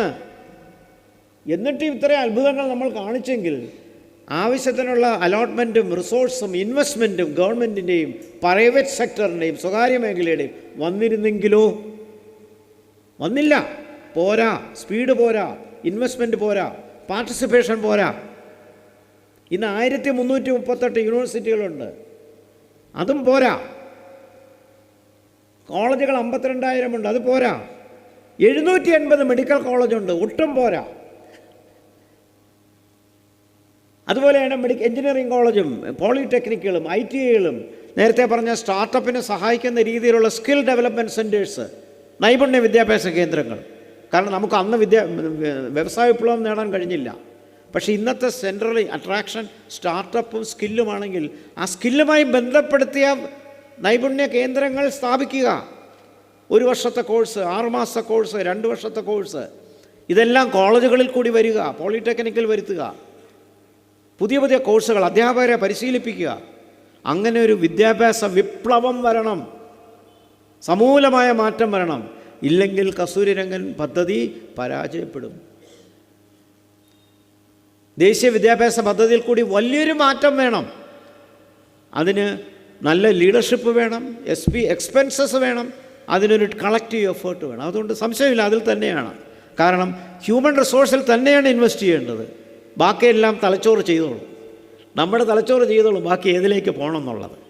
അപ്പോൾ നമ്മുടെ ചെറുപ്പക്കാരെ പഠിപ്പിച്ച് ആരോഗ്യം കൊടുത്ത് അവർക്ക് കഴിവ് കൊടുത്താൽ രാജ്യത്തിനകത്തും പുറത്തും അവർ സഞ്ചരിക്കും. പുറത്ത് പോകുന്നത് കുറയും. രാജ്യത്തിനകത്തുള്ള റിസോഴ്സസ് ശക്തിപ്പെട്ടാൽ പുറത്ത് തന്നെ, രാജ്യത്തിനകത്ത് തന്നെ അവർക്ക് മൂവ് ചെയ്യാനുള്ള സാഹചര്യമുണ്ടാകും. ഇവിടെ കിട്ടാത്തത് കൊണ്ടാണ്, ജോലി കിട്ടാത്തത് കൊണ്ടാണ് മറ്റ് രാജ്യങ്ങളിലേക്ക് പോകുന്നത്. തൊഴിലവസരങ്ങൾ ഇവിടെ തന്നെ ഉണ്ടായാൽ ഈ മൊബിലിറ്റി രാജ്യത്തിനകത്ത് തന്നെ സംഭവിക്കും. രാജ്യത്തിനകത്ത് തന്നെ സഞ്ചരിക്കാൻ ഇഷ്ടംപോലെ സ്ഥലവും സൗകര്യങ്ങളും ഉണ്ടല്ലോ. അതനുസരിച്ചുള്ള ഡെവലപ്മെൻറ്റ് വരട്ടെ. ഇനിയിപ്പോൾ ഫോക്കസ് ചെയ്യാൻ പോകുന്നത് റിന്യൂവബിൾ എനർജിയിലാണ്. അതിലേക്ക് ശ്രദ്ധിക്കാം, ആ ഏരിയസിലോട്ട് വരട്ടെ. Okay, I agree with you on that point that we should invest more on human resource. ഒരു അനൗൺസ്മെൻ്റ് ഉണ്ട്. ഭോജനശാലയിൽ ഭക്ഷണം റെഡി ആയിട്ടുണ്ട്. നമുക്ക് 1 മണിക്കാണ് ഭക്ഷണം കഴിക്കേണ്ടത്. ചർച്ച ആഗ്രഹിക്കുന്നവർ ഇവിടെ തന്നെ ഇരിക്കാം. ഭക്ഷണം കഴിക്കേണ്ടവർക്ക് ഭക്ഷണം കഴിക്കാവുന്ന ഒരു പെർമിഷനും കൂടി സംഘാടകർ പറഞ്ഞിരിക്കുന്നു. അടുത്ത ചോദ്യത്തിലേക്ക് വരികയാണ്. നമ്മൾ ചർച്ച എത്ര നേരം കൂടെ പോകണം? ചർച്ച എത്ര നേരം കൂടി തുടരണം? 15 മിനിറ്റ്. സർ, ചെറിയൊരു സംശയം. ബംഗ്ലാദേശിലും പാകിസ്ഥാനിലും ചെറിയ വിഭജനങ്ങളുണ്ടായാൽ അത് ഇന്ത്യയെ, ഭാരതത്തെ എങ്ങനെ ബാധിക്കുമെന്ന് ചെറിയ രീതിയിലൊന്ന് എക്സ്പ്ലെയിൻ ചെയ്താൽ. അതെ, താങ്ക് യു. ഈ രാജ്യങ്ങൾ വീണ്ടും തകരുമ്പോൾ അവിടുത്തെ നുഴഞ്ഞുകയറ്റം നമ്മുടെ അതിർത്തിയിലേക്കുണ്ടാകും. ഇപ്പോൾ തന്നെ ബംഗ്ലാദേശിൽ നിന്ന് ഇന്ത്യയിലേക്ക് കടന്നു വരുന്നത് ചതുപ്പ് പ്രദേശങ്ങളിൽ കൂടിയും പോലീസിനും പട്ടാളത്തിനും വേലിക്കും നിയന്ത്രിക്കാൻ പറ്റാത്ത മേഖലകളിലും 3000 കിലോമീറ്ററുണ്ട്. ഇത് മുഴുവൻ പോലീസിനെ കൊണ്ടോ ആർമിയെ കൊണ്ടോ നിയന്ത്രിക്കാൻ പറ്റില്ല. അപ്പോൾ കടൽ വഴി വരാം, അല്ല നീന്തി വരാം, കായൽ വഴി വരാം, റിവർ വഴി വരാം, മാർഷി ലാൻഡ് വഴി വരാം. ഈ വരുന്നവർ ഇവിടെ ഈ നാട്ടിലുണ്ടാക്കിയ സിറ്റിസൺഷിപ്പ് അമെൻമെൻറ്റ് ആക്റ്റുമായി ബന്ധപ്പെട്ട വിവാദം ഞാൻ പറയാതെ തന്നെ അറിയാമല്ലോ. 1971 ശേഷം കോടിക്കണക്കിന് ബംഗ്ലാദേശികൾ നമ്മുടെ രാജ്യത്ത് വന്നു. ഇന്നും വരുന്നത് തടയാനാണ് ശ്രമിക്കുന്നത്. അവിടെ കൂടുതൽ ആ രാജ്യങ്ങൾ തകർന്നു കഴിഞ്ഞാൽ തകർന്ന് അവിടെ ഉണ്ടാകുന്ന ആഭ്യന്തര പ്രശ്നങ്ങൾ നിൽക്കക്കള്ളിയാതാകുമ്പോൾ അവിടുത്തെ തീവ്രവാദ സംഘടനകളോ അല്ലെങ്കിൽ അവിടെ തന്നെ ജീവിക്കുന്ന ആൾക്കാർ ലക്ഷ്യന്തരമില്ലാതെ ഇപ്പോൾ ബംഗ്ലാദേശിനപ്പുറത്തുള്ള മയാൻമാറിൽ നടക്കുന്നൊരു സംഭവം തന്നെ അവിടുത്തെ ആൾക്കാർ ഭാണ്ഡങ്ങളുമേറി ബംഗ്ലാദേശ് വഴി ഇന്ത്യയിലേക്ക് കടക്കുകയാണ്. അപ്പോൾ അത് ഇല്ലീഗൽ റെഫ്യൂജീസ്, നിയമാനുസൃതമല്ലാത്ത കുടിയേറ്റക്കാർ. ആ റെഫ്യൂജീസ് വരും. അത് രാജ്യത്തിന് സാമ്പത്തികമായിട്ട് താങ്ങാൻ പറ്റില്ല. നമുക്കവരെ നേരെ ജയിലിൽ കൊണ്ടിടാനും പറ്റത്തില്ല. പല രാജ്യങ്ങളിൽ ഇത്തരം പ്രശ്നങ്ങൾ ഉണ്ടാക്കിയിട്ടുണ്ട്. അതുകൊണ്ട് ആ രാജ്യങ്ങളിലെ ആഭ്യന്തര ശിഥിലീകരണം നമ്മളെ നേരിട്ട് ബാധിക്കും, യാതൊരു സംശയമില്ല. അതിൻ്റെ ഒരു വിക്ടിം തന്നെയാണ് ഇന്ത്യ ഓൾറെഡി. ഇപ്പോൾ തന്നെ നമ്മളതിൻ്റെ വിക്ടിമാണ്. അപ്പോൾ വീണ്ടും വീണ്ടും തകരുകയാണെങ്കിൽ അതുവഴി തീവ്രവാദവും വളരും, പാവപ്പെട്ട നിയമാനുസൃതമായി അല്ലാതെ വരുന്ന കുടിയേറ്റക്കാരും വരും. അപ്പോൾ ഐക്യരാഷ്ട്രസഭ പറയും നിങ്ങൾ അവരെ അക്കോമഡേറ്റ് ചെയ്യുക കുറച്ച് നാളെങ്കിലും. അപ്പോൾ നമുക്ക് കുറച്ച് പേരെങ്കിലും അക്കോമഡേറ്റ് ചെയ്യാതിരിക്കാൻ പറ്റില്ല. പിന്നീടത് വേണ്ട പ്രശ്നങ്ങൾ ഭാവിയിലുണ്ടാകും. യെസ്, എനിക്ക് ആകെ പറയാനുള്ളത്, നമ്മളുടെ ഇവിടെ ഏറ്റവും വലിയ പ്രശ്നം എന്ന് പറഞ്ഞാൽ നമ്മളെ ഭരണഘടനയിൽ മാറ്റം വരുത്തണം എന്നുള്ളതാണ്. കാരണം ഇവിടെ നമ്മൾ ചെറുപ്പക്കാരില്ലാഞ്ഞിട്ടല്ല, പക്ഷേ ഈ ചെറുപ്പക്കാരിൽ തന്നെ സാമ്പത്തിക ബുദ്ധിമുട്ടുകൾ അനുഭവിക്കുന്ന കുറേ ആൾക്കാരുണ്ട്. അവർക്ക് ഒരു തരത്തിലും കിട്ടും, പക്ഷേ ഒരു വിഭാഗത്തിന് എല്ലാ സൗകര്യങ്ങളും കൊടുക്കുന്നുണ്ട്. അപ്പോൾ നമ്മളിപ്പോൾ ഇവിടെ ഏത് കോളേജുകളിലും എവിടെ പോയി നോക്കിയാലും നമ്മൾ കാണുന്നത് ആ ബുദ്ധിയും പിന്നെ രാജ്യസ്നേഹവും ഉള്ളവർ മാറി നിർത്തപ്പെട്ടിട്ട് മറ്റുള്ളവരാണ്. അപ്പോൾ അങ്ങനെയുള്ളവർ നമ്മൾ സ്വന്തം രാജ്യത്തെ സ്നേഹിക്കുന്നവരായിരിക്കണം നമ്മൾ മുന്നോട്ട് കൊണ്ടുവരാൻ. അപ്പോൾ അതിന് ഭരണഘടനയിൽ ഒരു മാറ്റം വരുത്തേണ്ടത് ആവശ്യമാണ്. കാരണം നമ്മളിപ്പോൾ അനുഭവിക്കുന്നതാണ്. അതുകൊണ്ട് അത് ആദ്യം വരുത്തണം. കാരണം ഇവിടെ സ്വന്തം രാജ്യത്തോട് സ്നേഹിക്കാൻ, സ്വന്തം രാജ്യത്തെ വികസിപ്പിക്കാനുമുള്ള ആൾക്കാരെയാണ് നമ്മൾ മുന്നിൽ നിർത്തേണ്ടത്. അല്ലാതെ ആരെങ്കിലും കുറേ അങ്ങോട്ട് എടുത്ത് പഠിച്ച് പിന്നെ പുറമെ ഇവിടെ പോയിട്ട് ചെയ്യാന്നുള്ളതല്ല. അപ്പോൾ അത് ഏറ്റവും വലിയൊരു ഇന്ന് പ്രത്യേകിച്ച് കേരളം നേരിടുന്ന ഏറ്റവും വലിയൊരു പ്രശ്നമാണ്. അപ്പോൾ അതുകൊണ്ട് ആ ഒരു രീതിയിൽ നമ്മൾ മുന്നോട്ട് പോകണമെന്ന് എനിക്ക് പറയാനുള്ളത്. സർ, വളരെ വേഗത്തിൽ മാറുന്ന ഈ ലോകക്രമത്തിൽ ഒരു യൂണിപോളർ വേൾഡിൽ നിന്ന് നമ്മളൊരു മൾട്ടിപോളർ വേൾഡിലേക്ക് മാറുന്നു. അപ്പോൾ അതിൽ in the next coming years നമ്മുടെ ഇന്ത്യയുടെ റോൾ എന്തായിരിക്കും? ലീഡർ ആയിരിക്കുമോ, അല്ലെങ്കിൽ will be sitting at the back bench? Leader ആയിരിക്കുമോ അതോ അല്ലെങ്കിൽ നമ്മൾ sitting at the back bench, നമ്മൾ പിന്നിലായിരിക്കുമോ? ഒരിക്കലും നമ്മൾ പിന്നിലാവില്ല. ഒരിക്കലും നമ്മൾ പിന്നിലാവില്ല. കാരണം നമ്മുടെ ഇപ്പോഴത്തെ ട്രെൻഡ് അനുസരിച്ച് ബൗദ്ധികമായും സാമ്പത്തികമായും മുന്നേറുന്നവർക്ക് ലോകത്ത് എന്നും സ്ഥാനം കിട്ടും. ഇൻ്റലക്ച്വൽ ലീഡർഷിപ്പ് നമുക്കുണ്ടെങ്കിൽ, എക്കണോമിക് ലീഡർഷിപ്പ് നമുക്കുണ്ടെങ്കിൽ നമ്മളെ അംഗീകരിക്കപ്പെടുക തന്നെ ചെയ്യും. അതുകൊണ്ട് നമ്മൾ നയിക്കുന്ന ഒരു ലോകക്രമം വരില്ലായിരിക്കാം, പക്ഷേ ഇന്ത്യയുടെ പ്രസൻസ്, ഇന്ത്യയുടെ സംഭാവന അംഗീകരിക്കുന്ന ഒരു ലോകമുണ്ടാകുമെന്നുള്ളതിൽ സംശയമില്ല. ഇപ്പോൾ തന്നെ അടുത്ത 3 വർഷം കൊണ്ട് നമ്മൾ എക്കോണമിയിൽ തേർഡാവും. പക്ഷേ എക്കോണമിയിൽ തേർഡാകുമ്പോഴും 20% നിരക്ഷരരുള്ളൊരു രാജ്യമാണ് നമ്മൾ. അത്രത്തോളമെങ്കിലും പട്ടിണിയുള്ള രാജ്യമാണ്. അപ്പോൾ കുറച്ചുകൂടി ആൾക്കാർ ഇതിനകത്ത് വന്ന് എക്കണോമിക്കലി എല്ലാവരും സാമ്പത്തികമായിട്ട് ഉയരണ ഒരു സാഹചര്യം വരണം. അത് വരുമ്പോൾ മൊത്തത്തിൽ രാജ്യം ഒരു എക്കണോമിക് പവർ ഹൗസ് ആവുകയുള്ളൂ. അങ്ങനെ വരുന്ന രാജ്യത്തെ വികസിത രാജ്യമെന്ന് പറയാം. അപ്പോൾ വികസിത രാജ്യത്തിലേക്കുള്ള പ്രയാണത്തിലാണ് നമ്മൾ ഇപ്പോഴും. തീർച്ചയായിട്ടും നമ്മൾ India as A factor will be recognised. ഇപ്പോഴേ റെക്കഗ്നൈസ് ചെയ്ത് കഴിഞ്ഞു, പക്ഷേ അതിനി കൂടുതൽ അറ്റൻഷൻ വരും. ആ അറ്റൻഷൻ വരുന്നത് കൊണ്ട് ലോകക്രമം ഏതെങ്കിലും ആ ചോദ്യത്തിലേക്കും കൂടെ വരാം. കാരണം ലോകക്രമം ഇന്നിനി ഒരു മൾട്ടി പോളാറിലേക്ക് പോയേ പറ്റൂ. ബഹുമുഖ ലോകക്രമം. അതിനകത്ത് പ്രധാനപ്പെട്ട ഒരു 5-7 രാജ്യങ്ങൾ വരുമ്പോൾ അതിൽ നമ്മൾ മുൻപന്തിയിലുണ്ടാകും. അങ്ങനെയുള്ള ഒരു ബഹുമുഖ പ്രതിഭയുള്ള മൾട്ടി പോളാർ ലോകത്തിലേക്ക് മാറണം. അതിൻ്റെ ട്രെൻഡുകളൊക്കെ വരുന്നുണ്ട്.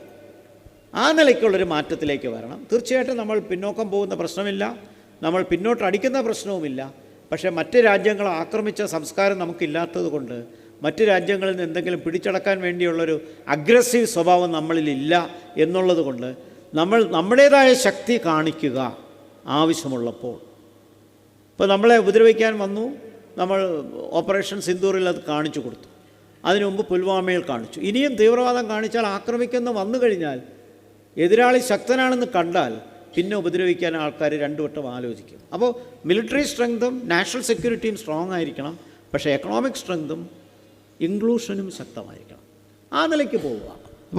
അപ്പോൾ അങ്ങനെ നോക്കുമ്പോൾ ഇന്ത്യക്ക് പ്രോമിനൻസ് വരും. ലോകം ഇന്ത്യയുടെ സംഭാവനകളെ അംഗീകരിക്കുകയും ചെയ്യും. അതിൻ്റെ ആവശ്യമേ ഉള്ളൂ. അല്ലാതെ അമേരിക്ക നയിച്ചതുപോലെ ഒരു ലോകക്രമം നമ്മൾ നയിക്കേണ്ട കാര്യമില്ല. പക്ഷേ ആദ്യത്തെ ഒരു 5-7 രാജ്യങ്ങളിൽ നമ്മളുണ്ടാകണം. ഓക്കെ.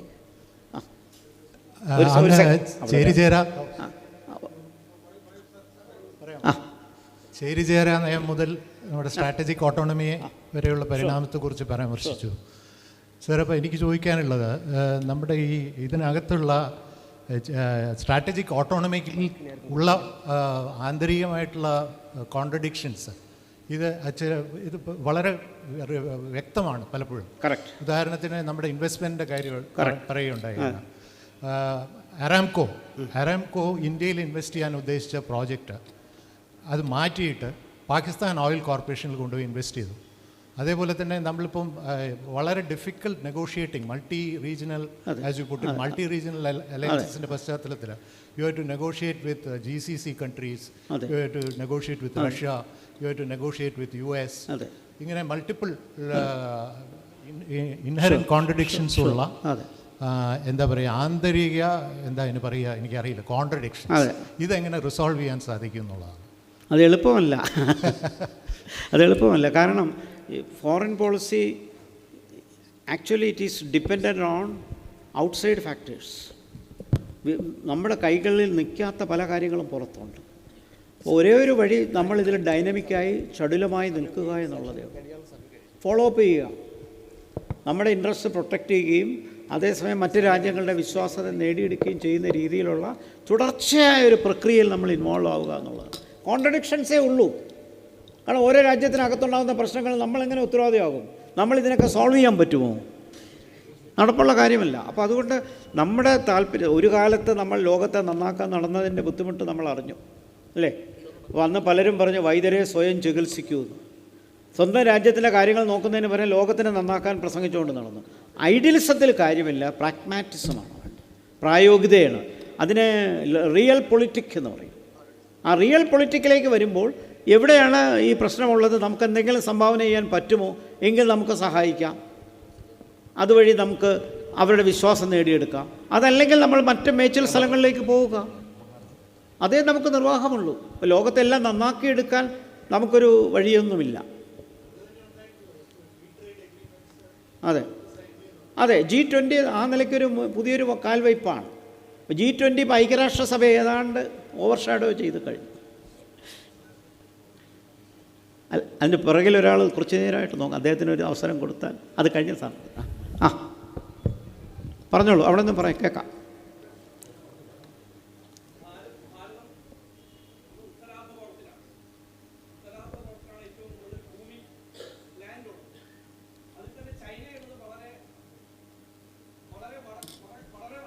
അതെ,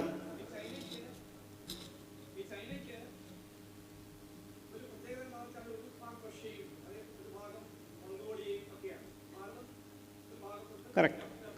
അതെ.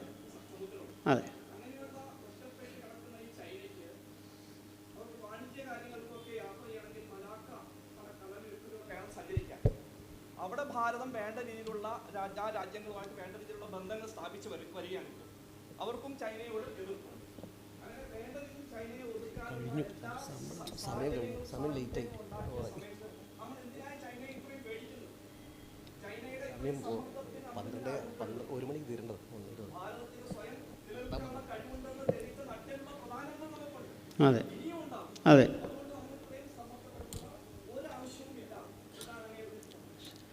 മനസ്സിലായി. ചൈനയെ നമ്മൾ ഭയപ്പെടുകയല്ല. ഈ ഏഷ്യയുടെ നൂറ്റാണ്ടാണ് എന്ന് പറയുമ്പോൾ ആ ഏഷ്യയുടെ പ്രധാന സമ്പദ് വ്യവസ്ഥ നയിക്കുന്നത് ചൈനയും ഇന്ത്യയുമാണ്. പക്ഷേ നമുക്കൊരിക്കലും ചൈനയുമായിട്ട് പങ്കാളിയാകാൻ പറ്റുന്നില്ല. മത്സരത്തിനേ കഴിയുള്ളൂ. ആ മത്സരത്തിന് കഴിയുമ്പോഴാണ്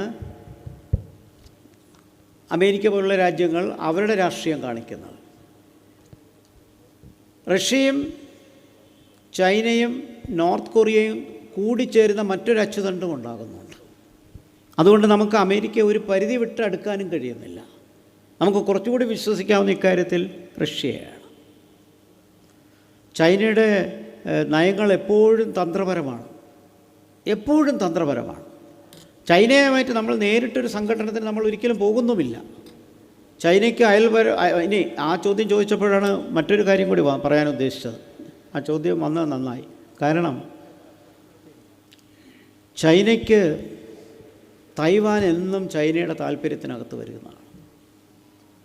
സൗത്ത് ചൈന സീയും ചൈനയ്ക്ക് വളരെ പ്രാധാന്യപ്പെട്ടതാണ്. ഈ രണ്ട് മേഖലയിലും ഇന്ത്യ എടുക്കുന്ന നിലപാട് ചൈനയ്ക്ക് പ്രശ്നമാണ്. അപ്പോൾ തീർച്ചയായിട്ടും അവിടെ കോൺഫ്ലിക്റ്റ് ഓഫ് ഇൻട്രസ്റ്റ് ഉണ്ട് എന്നുള്ളതാണ്. എൻ്റെ ഒരു പേഴ്സണൽ വിലയിരുത്തൽ, ഒരു 10-15 വർഷത്തിനകം തൈവാൻ ചൈന എടുക്കും എന്നുള്ളതാണ്, ചൈന കൊണ്ടുപോകും എന്നുള്ളതാണ്. അത്രയ്ക്കുള്ള അമേരിക്ക മിണ്ടില്ല എന്നറിഞ്ഞാൽ തൈവാൻ എടുത്തിരിക്കും. അതിനുള്ള സമയമേ വേണ്ടിയുള്ളൂ. കാരണം തൈവാന് മാത്രമായിട്ട് എതിർക്കാൻ പറ്റില്ല. പക്ഷെ അമേരിക്കയുടെ ഒരു കൺസെൻ്റ് ഇല്ലാതെ നടക്കത്തില്ല. പക്ഷെ ചൈനയെ സംബന്ധിച്ചിടത്തോളം അതിൻ്റെ എക്സ്പാൻഷനിസ്റ്റ് പോളിസി ഒരിക്കലും അവസാനിക്കുന്നില്ല. എത്ര കിട്ടിയാലും മതിയാവാത്ത വീണ്ടും വീണ്ടും വീണ്ടും വളരുന്നൊരു രാജ്യവും കൂടുതൽ ഓർബിറ്റിലേക്ക് ആൾക്കാരെ കൊണ്ടുവരാനും താല്പര്യം കാണിക്കുന്നു. അപ്പോൾ ഇത്രയും വലിയൊരു ശക്തി അടുത്തിരിക്കുമ്പോൾ നമ്മൾ കുറച്ച് ജാഗ്രത കാണിക്കണ്ടേ? ഓക്കെ, അതാണത്. യെസ്, പ്രിയപ്പെട്ടവരെ, ഒരു ചോദ്യം. ചോദ്യം നമുക്ക് ഈ സെഷൻ്റെ സമയം ഏകദേശം രണ്ട് ചോദ്യം. എളുപ്പം പറയാം. Demography correct.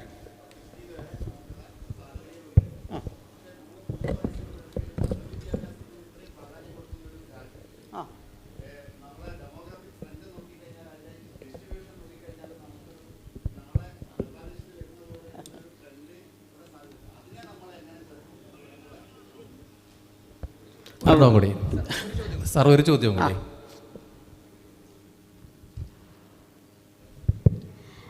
Sir, my question is, if modern nation states,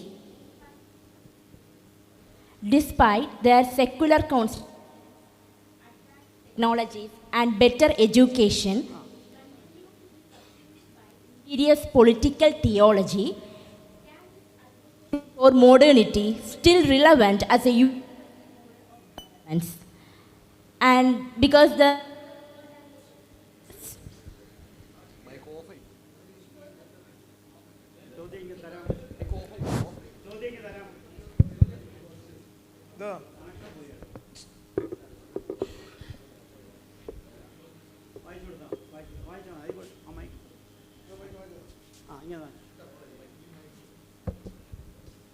അത് ഇടയ്ക്ക് ബ്രേക്ക് വന്നതാണ്.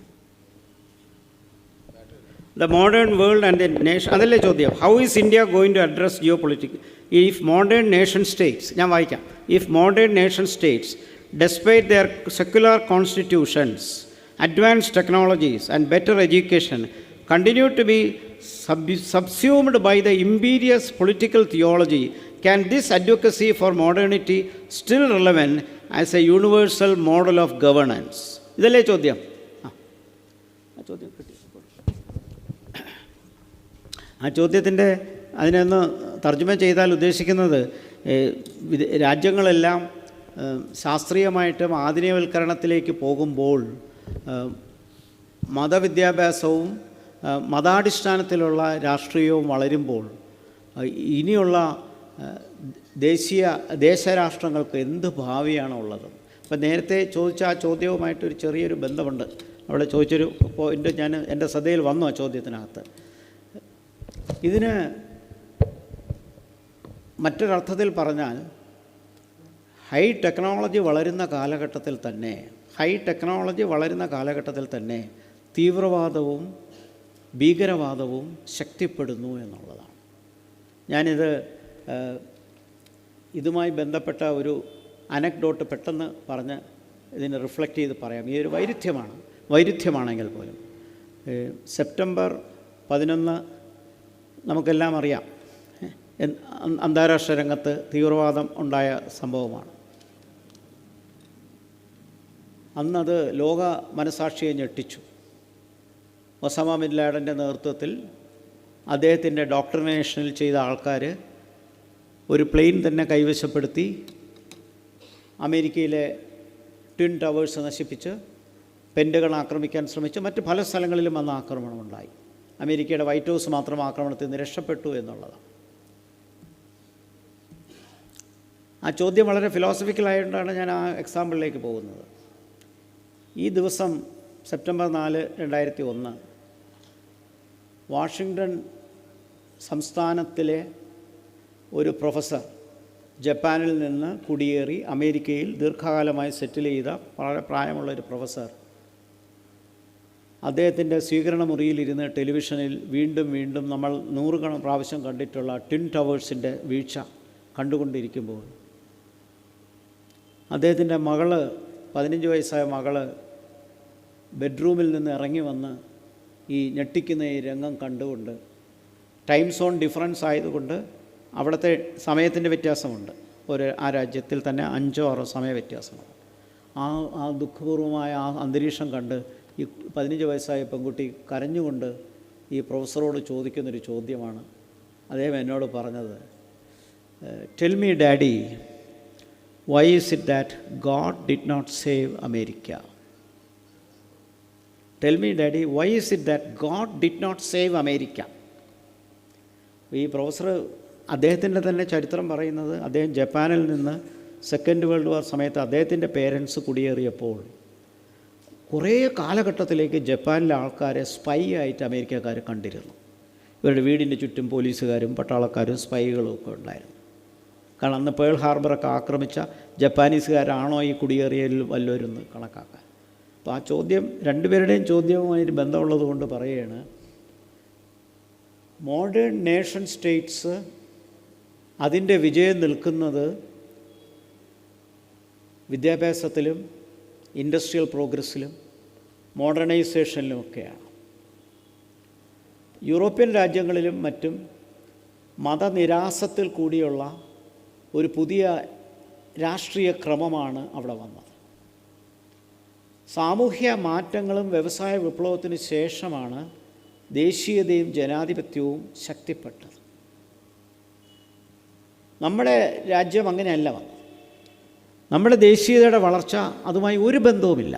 നമ്മുടെ ദേശീയതയ്ക്ക് 2 പ്രധാനപ്പെട്ട നാഴികക്കല്ലുകളുണ്ട്. ഒന്ന്, പാരമ്പര്യമായിട്ട് 5000 വർഷത്തിൻ്റെ പാരമ്പര്യമായിട്ട് വന്ന ദേശീയതയുടെ ഒരു ഉത്ഭവം. അതിൻ്റെ ജോഗ്രഫി ഇന്ന് നമുക്കില്ല പൂർണ്ണമായിട്ട്. അതുകൊണ്ടാണല്ലോ തൈവാനും തായ്ലാൻഡും ഫിലിപ്പൈൻസും ഇന്തോനേഷ്യയിലുമൊക്കെ ഭാരതത്തിൻ്റെ പല സംസ്കാരങ്ങളും ഇപ്പോഴും ആചരിക്കുന്നത്.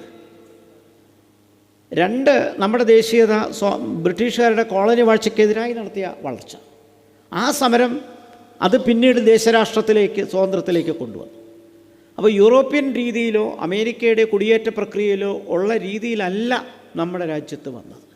അപ്പോൾ എങ്ങനെ ഈ ബുദ്ധിമുട്ട്, ഈ കോൺട്രഡിക്ഷൻ അവോയ്ഡ് ചെയ്യാമെന്ന് ചോദിച്ചു കഴിഞ്ഞാൽ, മോഡേണിറ്റിയിൽ കൂടി കൊണ്ടുവരുന്ന മാറ്റങ്ങൾ അത് ദൈവവിശ്വാസത്തെ തകർത്തുകൊണ്ടല്ല, രാജ്യത്തിൻ്റെ വളർച്ചയും ഇവിടെ ഉദ്ഘാടന സമയത്ത് പറഞ്ഞതുപോലെ ആത്മീയതയുടെ പ്രാധാന്യവും അത് നഷ്ടപ്പെടുത്താതെ രാജ്യത്തിൻ്റെ ആത്മാവ് നിലനിർത്തിക്കൊണ്ട് ഭൗതിക പുരോഗതിയും കൂടി വന്നാൽ മാത്രമേ മുന്നേറാൻ കഴിയുകയുള്ളൂ. പൂർണ്ണമായും തിയോളജിയിൽ അവിടെ ചൂണ്ടിക്കാണിച്ച മതവിശ്വാസത്തിൽ മാത്രം സൃഷ്ടിച്ച ഒരു രാജ്യത്തിന് നിലനിൽക്കാൻ പറ്റത്തില്ല. പാകിസ്ഥാൻ പോലും അങ്ങനെ സൃഷ്ടിക്കപ്പെട്ടതല്ല എന്ന് ജിന്ന അവകാശപ്പെട്ടിരുന്നു. പക്ഷെ പിന്നീട് അതിലേക്ക് വീണുപോയി. അങ്ങനെ തിയോളജിയിൽ മാത്രം വിശ്വസിച്ച്, ഒരു മതത്തിൽ മാത്രം വിശ്വസിച്ച് അത് മാത്രം സൃഷ്ടിക്കുന്ന ഒരു രാഷ്ട്രത്തിന് ഇന്നത്തെ ആധുനിക യുഗത്തിൽ ഫ്യൂച്ചറില്ല. ഇതാണ് വസ്തുത. അപ്പോൾ ഈ ഫാക്ടർ നിലനിർത്തിക്കൊണ്ട് മോഡേണൈസേഷൻ്റെ ടൂൾസിൽ എഡ്യൂക്കേഷൻ, ഇൻഡസ്ട്രി, കൾച്ചർ ഇങ്ങനെയുള്ള കാര്യങ്ങളിലേക്ക് മുന്നോട്ട് പോകുമ്പോഴും രാജ്യത്തിൻ്റെ ആത്മാവ് നഷ്ടപ്പെടാത്ത രീതിയിലുള്ള സംസ്കാരങ്ങൾ വേണം. അങ്ങനെ നിർത്തിയാൽ മാത്രമേ രാജ്യത്തിന് ഫ്യൂച്ചർ ഉണ്ടാവുകയുള്ളൂ. പക്ഷേ ഈ കോൺട്രഡിക്ഷൻ വളരെ ശ്രദ്ധേയമാണ്. നമ്മുടെ രാജ്യത്ത് പോലും തീവ്രവാദം വളരുന്നുണ്ട്, കേരളത്തിൽ പോലും തീവ്രവാദം വളരുന്നുണ്ട്. അതുകൊണ്ട് തന്നെ മതേതരത്വം എന്ന് പറയുന്നതൊരു വലിയൊരു വിവാദ വിഷയമായി മാറും. അപ്പോൾ ആധുനിക ദേശരാഷ്ട്രങ്ങൾക്ക് ഫ്യൂച്ചർ വരണമെങ്കിൽ സോഷ്യൽ പ്രോഗ്രസ്സും കൾച്ചറൽ പ്രോഗ്രസ്സും എക്കണോമിക് പ്രോഗ്രസ്സും കൂടി വന്നാലേ അത് നടക്കത്തുള്ളൂ.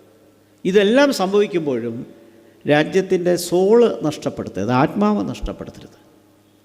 അതിൽ പ്രാധാന്യം കൊടുക്കണം. നമ്മുടെ സോള് സ്പിരിച്വാലിറ്റിയാണ്, അതിന് തർക്കമൊന്നുമില്ല. അതിന് എത്ര ആയിരം വർഷങ്ങളുടെ പാരമ്പര്യമുണ്ട്. അത് വീണ്ടും വീണ്ടും തുടർന്ന് നിൽക്കുന്നു. ഉത്സവങ്ങളിൽ കൂടി, ആരാധനാലയങ്ങളിൽ കൂടി, മറ്റ് ചില ക്രമത്തിൽ കൂടിയൊക്കെ തുടരുമ്പോൾ കംപ്ലീറ്റായിട്ട് ഒരു ദൈവത്തെ നിഷേധിച്ചു കൊണ്ടുള്ളൊരു യൂറോപ്യൻ അമേരിക്കൻ സങ്കല്പം നമ്മുടെ നാട്ടിൽ പ്രായോഗികമല്ല. അപ്പോൾ ഇതിനെ ബാലൻസ് ചെയ്ത് കൊണ്ടുപോകണം. അതേസമയം എക്കണോമിക് പ്രോഗ്രസ്സിനും ഇൻഡസ്ട്രിയൽ ഡെവലപ്മെൻറ്റിനും എഡ്യൂക്കേഷനും നല്ല പ്രാധാന്യം കൊടുത്ത് തന്നെ കൊണ്ടുവരണം. എന്നാൽ മാത്രമേ 21st സെഞ്ച്വറിയിൽ നിൽക്കാൻ കഴിയുള്ളൂ. അപ്പോൾ പറഞ്ഞ ബാക്കി തിയോളജിയും മറ്റു കാര്യങ്ങളൊക്കെ നിലനിൽക്കുന്നു. അവിടെ ചോദിച്ചത് ഇങ്ങനെ പോപ്പുലേഷൻ വർദ്ധിക്കുന്നതിൻ്റെ അതിൻ്റെ മറുവശം ഇതാണ്. എഡ്യൂക്കേഷനും ഡെവലപ്മെൻറ്റും വരുമ്പോൾ ഓട്ടോമാറ്റിക്കായിട്ട് ഡിക്ലൈൻ വരേണ്ടതാണ്. അങ്ങനെ ആൾറെഡി ചില വിഭാഗങ്ങൾക്ക് വരുന്നുണ്ട്, മറ്റു ലോകങ്ങൾക്ക് വരുന്നില്ല. എന്നാലും പഴയതുപോലെ ഇല്ല. ഇപ്പം നാഷണൽ പോപ്പുലേഷൻ പോളിസി വിജയിക്കുന്നുണ്ടെന്ന് വേണം പറയാൻ. അതുകൊണ്ടാണ് ഞാൻ പറഞ്ഞത് 2064 ശേഷം നമ്മുടെ പോപ്പുലേഷൻ പിരമിഡ് ഫ്ലാറ്റാവും. ഇപ്പോൾ ഇങ്ങനെ പോകുന്നത് ഇങ്ങനെയാണ്.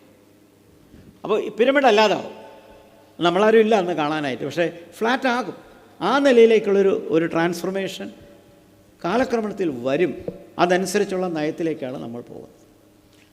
ഈ സഭയിലെ അവസാനത്തെ ചോദ്യം. സാറേ, ഒരു സോഷ്യൽ മീഡിയ ഹാൻഡിലിൽ കറങ്ങി നടക്കുന്നൊരു ചോദ്യമായിട്ടാണ് എടുത്താൽ മതി. അതിലെ വേൾഡ് ഹങ്കർ ഇൻഡെക്സും വേൾഡ് ഹാപ്പിനെസ് ഇൻഡെക്സിലും ഇന്ത്യ വളരെ പിന്നിലാണെന്നുള്ളൊരു നരേഷൻ ഓൾറെഡി സോഷ്യൽ മീഡിയ ഹാൻഡിലിൽ ഇടതുപക്ഷ ബുദ്ധിജീവികളുടെ ഹാൻഡിലാണ് ഏറ്റവും കൂടുതലുള്ളത്.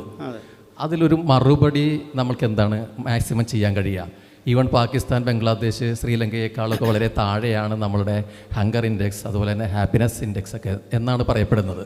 അതിലെത്ര ശതമാനം സത്യമുണ്ട്? അതോടൊപ്പം തന്നെ നരേന്ദ്രമോദി അധികാരത്തിൽ വരുമ്പോൾ രൂപയുടെ മൂല്യം 61 രൂപയായിരുന്നു, ഇപ്പോൾ അത് 90 ആയിട്ടുണ്ട്. അപ്പോൾ ഈ വക വിഷയങ്ങളെക്കുറിച്ചിട്ട് നമുക്ക് സോഷ്യൽ മീഡിയയിൽ എങ്ങനെ കൈകാര്യം ചെയ്യാം? അതെ, ഇതിനെ തമാശയ്ക്ക് പറയുന്നത് വാട്സപ്പ് യൂണിവേഴ്സിറ്റിയിൽ പഠിക്കുന്നവരുടെ പ്രശ്നങ്ങളാണിത്. വാട്സപ്പിനൊരു സർവകലാശാല ആക്കി കഴിഞ്ഞാൽ പിന്നെ നമുക്ക് മാർഗമൊന്നുമില്ല. സോഷ്യൽ മീഡിയ പ്ലാറ്റ്ഫോംസിൽ ഇത്തരം ചോദ്യങ്ങൾ തുടർന്നുകൊണ്ടേയിരിക്കും. പക്ഷേ ഈ ഹങ്കറിൻ്റെ കാര്യത്തിലും ഹാപ്പിനെസ്സിൻ്റെ കാര്യത്തിലും രണ്ടും എച്ചിലാണ് തുടങ്ങുന്നത്. ആദ്യമായിട്ട് ഹാപ്പിനെസ് ഇൻഡെക്സ് കൊണ്ടുവന്ന രാജ്യം ഭൂട്ടാനാണ്. നമ്മുടെ പൊളിറ്റിക്കൽ സയൻസിൽ നമ്മൾ പഴയ കാലത്ത് യൂട്ടിലിറ്റേറിയനിസം എന്ന് പറയുന്നൊരു ഫിലോസഫി പഠിച്ചിട്ടുണ്ട്. ആ യൂട്ടിലിറ്റേറിയൻ ഫിലോസഫിക്കകത്ത് ഹെഡണിസം, ഫെലിസിഫിക് കാൽക്കുലസ് എന്ന് പറയുന്ന ഒരു പ്രിൻസിപ്പിളുണ്ട്. അപ്പോൾ പഴയ കാലത്തെ ഈ സിദ്ധാന്തമുണ്ട്. അത് സന്തോഷം, സമാധാനം, സംതൃപ്തി, ഇതൊക്കെ വരുന്നതിന് കാരണങ്ങൾ ഏതൊക്കെയാണ്, അതിനുള്ള സാഹചര്യങ്ങൾ ഏതൊക്കെയാണ്. ഇത് സോഷ്യൽ മീഡിയയിൽ ഹാൻഡിൽ ചെയ്യുന്നത് പോലെ അല്ല കാണേണ്ടത്. ഉദാഹരണമായിട്ട് എന്തുകൊണ്ട് ആൾക്കാർ മതാടിസ്ഥാനത്തിലുള്ള ആചാരങ്ങൾക്ക് ഇത്രയും ആൾക്കാർ കൂടി വരുന്നു? കുംഭമേള ഉൾപ്പെടെ ആചാരാനുഷ്ഠാനങ്ങൾക്ക് എന്തുമാത്രം പിന്തുണയാണ് കിട്ടുന്നത്. അപ്പോൾ ആത്മീയത കൊണ്ട് മനസ്സിന് സന്തോഷമുള്ളത് കൊണ്ടല്ലേ വരുന്നത്. അതവർ പരിഗണിച്ചോ? ഈ വരുന്ന ആൾക്കാർ, ഈ സ്പിരിച്വാലിറ്റിക്ക് വേണ്ടി വരുന്ന ആൾക്കാർ അതിൽ പങ്കെടുത്ത് മടങ്ങിപ്പോകുമ്പോഴുണ്ടാകുന്ന ആത്മീയ തൃപ്തി, സംതൃപ്തി, നിർവൃതി, ആ നിർവൃതി പരിഗണിച്ചാൽ ഈ സംതൃപ്തി, സന്തോഷം അവിടെ ഉണ്ടാവുകയില്ലേ? നമ്മുടെ സന്തോഷം ഓരോരുത്തർക്കും ഓരോ രീതിയിലാണെന്ന് പറയാം. ഒരാൾക്ക് മുഴുവൻ ശമ്പളം കിട്ടണം, മറ്റൊരാൾക്ക് വീട്ടിനടുത്ത് സൗകര്യം ഉണ്ടാകണം, മറ്റൊരാൾക്ക് കുടുംബം വിജയിക്കണം, മറ്റൊരാൾക്ക് 1 കാർ പോരാ 3 കാർ വേണം. നമുക്ക് മെറ്റീരിയൽ ബെനിഫിറ്റ്സിൽ നമുക്ക് ഒരിക്കലും അവസാനം ഉണ്ടാവുകയില്ല. ഈ ഹാപ്പിനെസ് എന്ന് പറയുന്നത് ഇന്ത്യയിലുണ്ട് എന്നാണ് ഞാൻ മറുവശത്ത് പറയുന്നത്. ഇന്ത്യയിൽ ഹാപ്പിനെസ് ഉണ്ട്, ഉള്ളത് കൊണ്ടാണ് ഇന്ത്യ ഇന്നും ഒരുമിച്ച് നിൽക്കുന്നത്. ഇല്ലെങ്കിൽ 147 കോടി ജനത ഒരു കുടക്കീഴിൽ കഴിയില്ല. നമ്മൾ ഒരുമിച്ച് നിൽക്കുന്നതിൻ്റെ ഏറ്റവും പ്രത്യേകത നമുക്ക് ഹാപ്പിനെസ് ഉണ്ട്. അത് നമുക്ക് ഹങ്കർ ഉള്ളപ്പോഴും നമുക്കതിനകത്ത് ഹാപ്പിനെസ് ഉണ്ട്. പക്ഷേ നമ്മളെ കണക്റ്റ് ചെയ്യുന്നതിൽ സ്പിരിച്വാലിറ്റിക്ക് ഒരു വലിയ സ്ഥാനമുണ്ട്. കാരണം നമ്മളറിയാതെ നമ്മളെ കണക്റ്റ് ചെയ്യുന്ന ഒരു ഗ്ലൂ ആണ് സ്പിരിച്വാലിറ്റി. അത് ഒരു ദിവസമോ 2 ദിവസം കൊണ്ടല്ല, ആയിരക്കണക്കിന് വർഷങ്ങളായിട്ട്, നൂറ്റാണ്ടുകളായിട്ട് അത് ആചരിച്ച് പോകുന്നത് കൊണ്ട് ഏത് മതവിശ്വാസമാണെങ്കിലും അതിൻ്റെ ആചരണ സ്വാതന്ത്ര്യവും വിശ്വാസ പ്രമാണവും തുടരുന്നിടത്തോളം കാലം തീർച്ചയായിട്ടും നമുക്കവിടെ ആത്മീയത നമ്മളെ ഒന്നിച്ച് കൊണ്ടുവരുന്നു. ഹങ്കറിൻ്റെ കാര്യത്തിൽ എനിക്ക് കുറച്ചുകൂടി യോജിപ്പുണ്ട്. ആ വിമർശനത്തോട് യോജിപ്പുണ്ട്. ഹങ്കർ മാറിയേ പറ്റൂ, ദാരിദ്ര്യം മാറിയേ പറ്റൂ. ഞാൻ 20% ആൾക്കാർ പട്ടിണിയിലാണെന്ന് നേരത്തെ പറഞ്ഞു. അതിനകത്ത് അതിദാരിദ്ര്യവും ദാരിദ്ര്യവും എന്ത് കണക്ക് പറഞ്ഞാലും ഇല്ലിറ്ററസി 20% ഉണ്ട്, ബിലോ പോവർട്ടി ലൈൻ 25% ഉണ്ട്. അതിനകത്തൊരു അർത്ഥമുണ്ട്, സാങ്കത്യമുണ്ട്.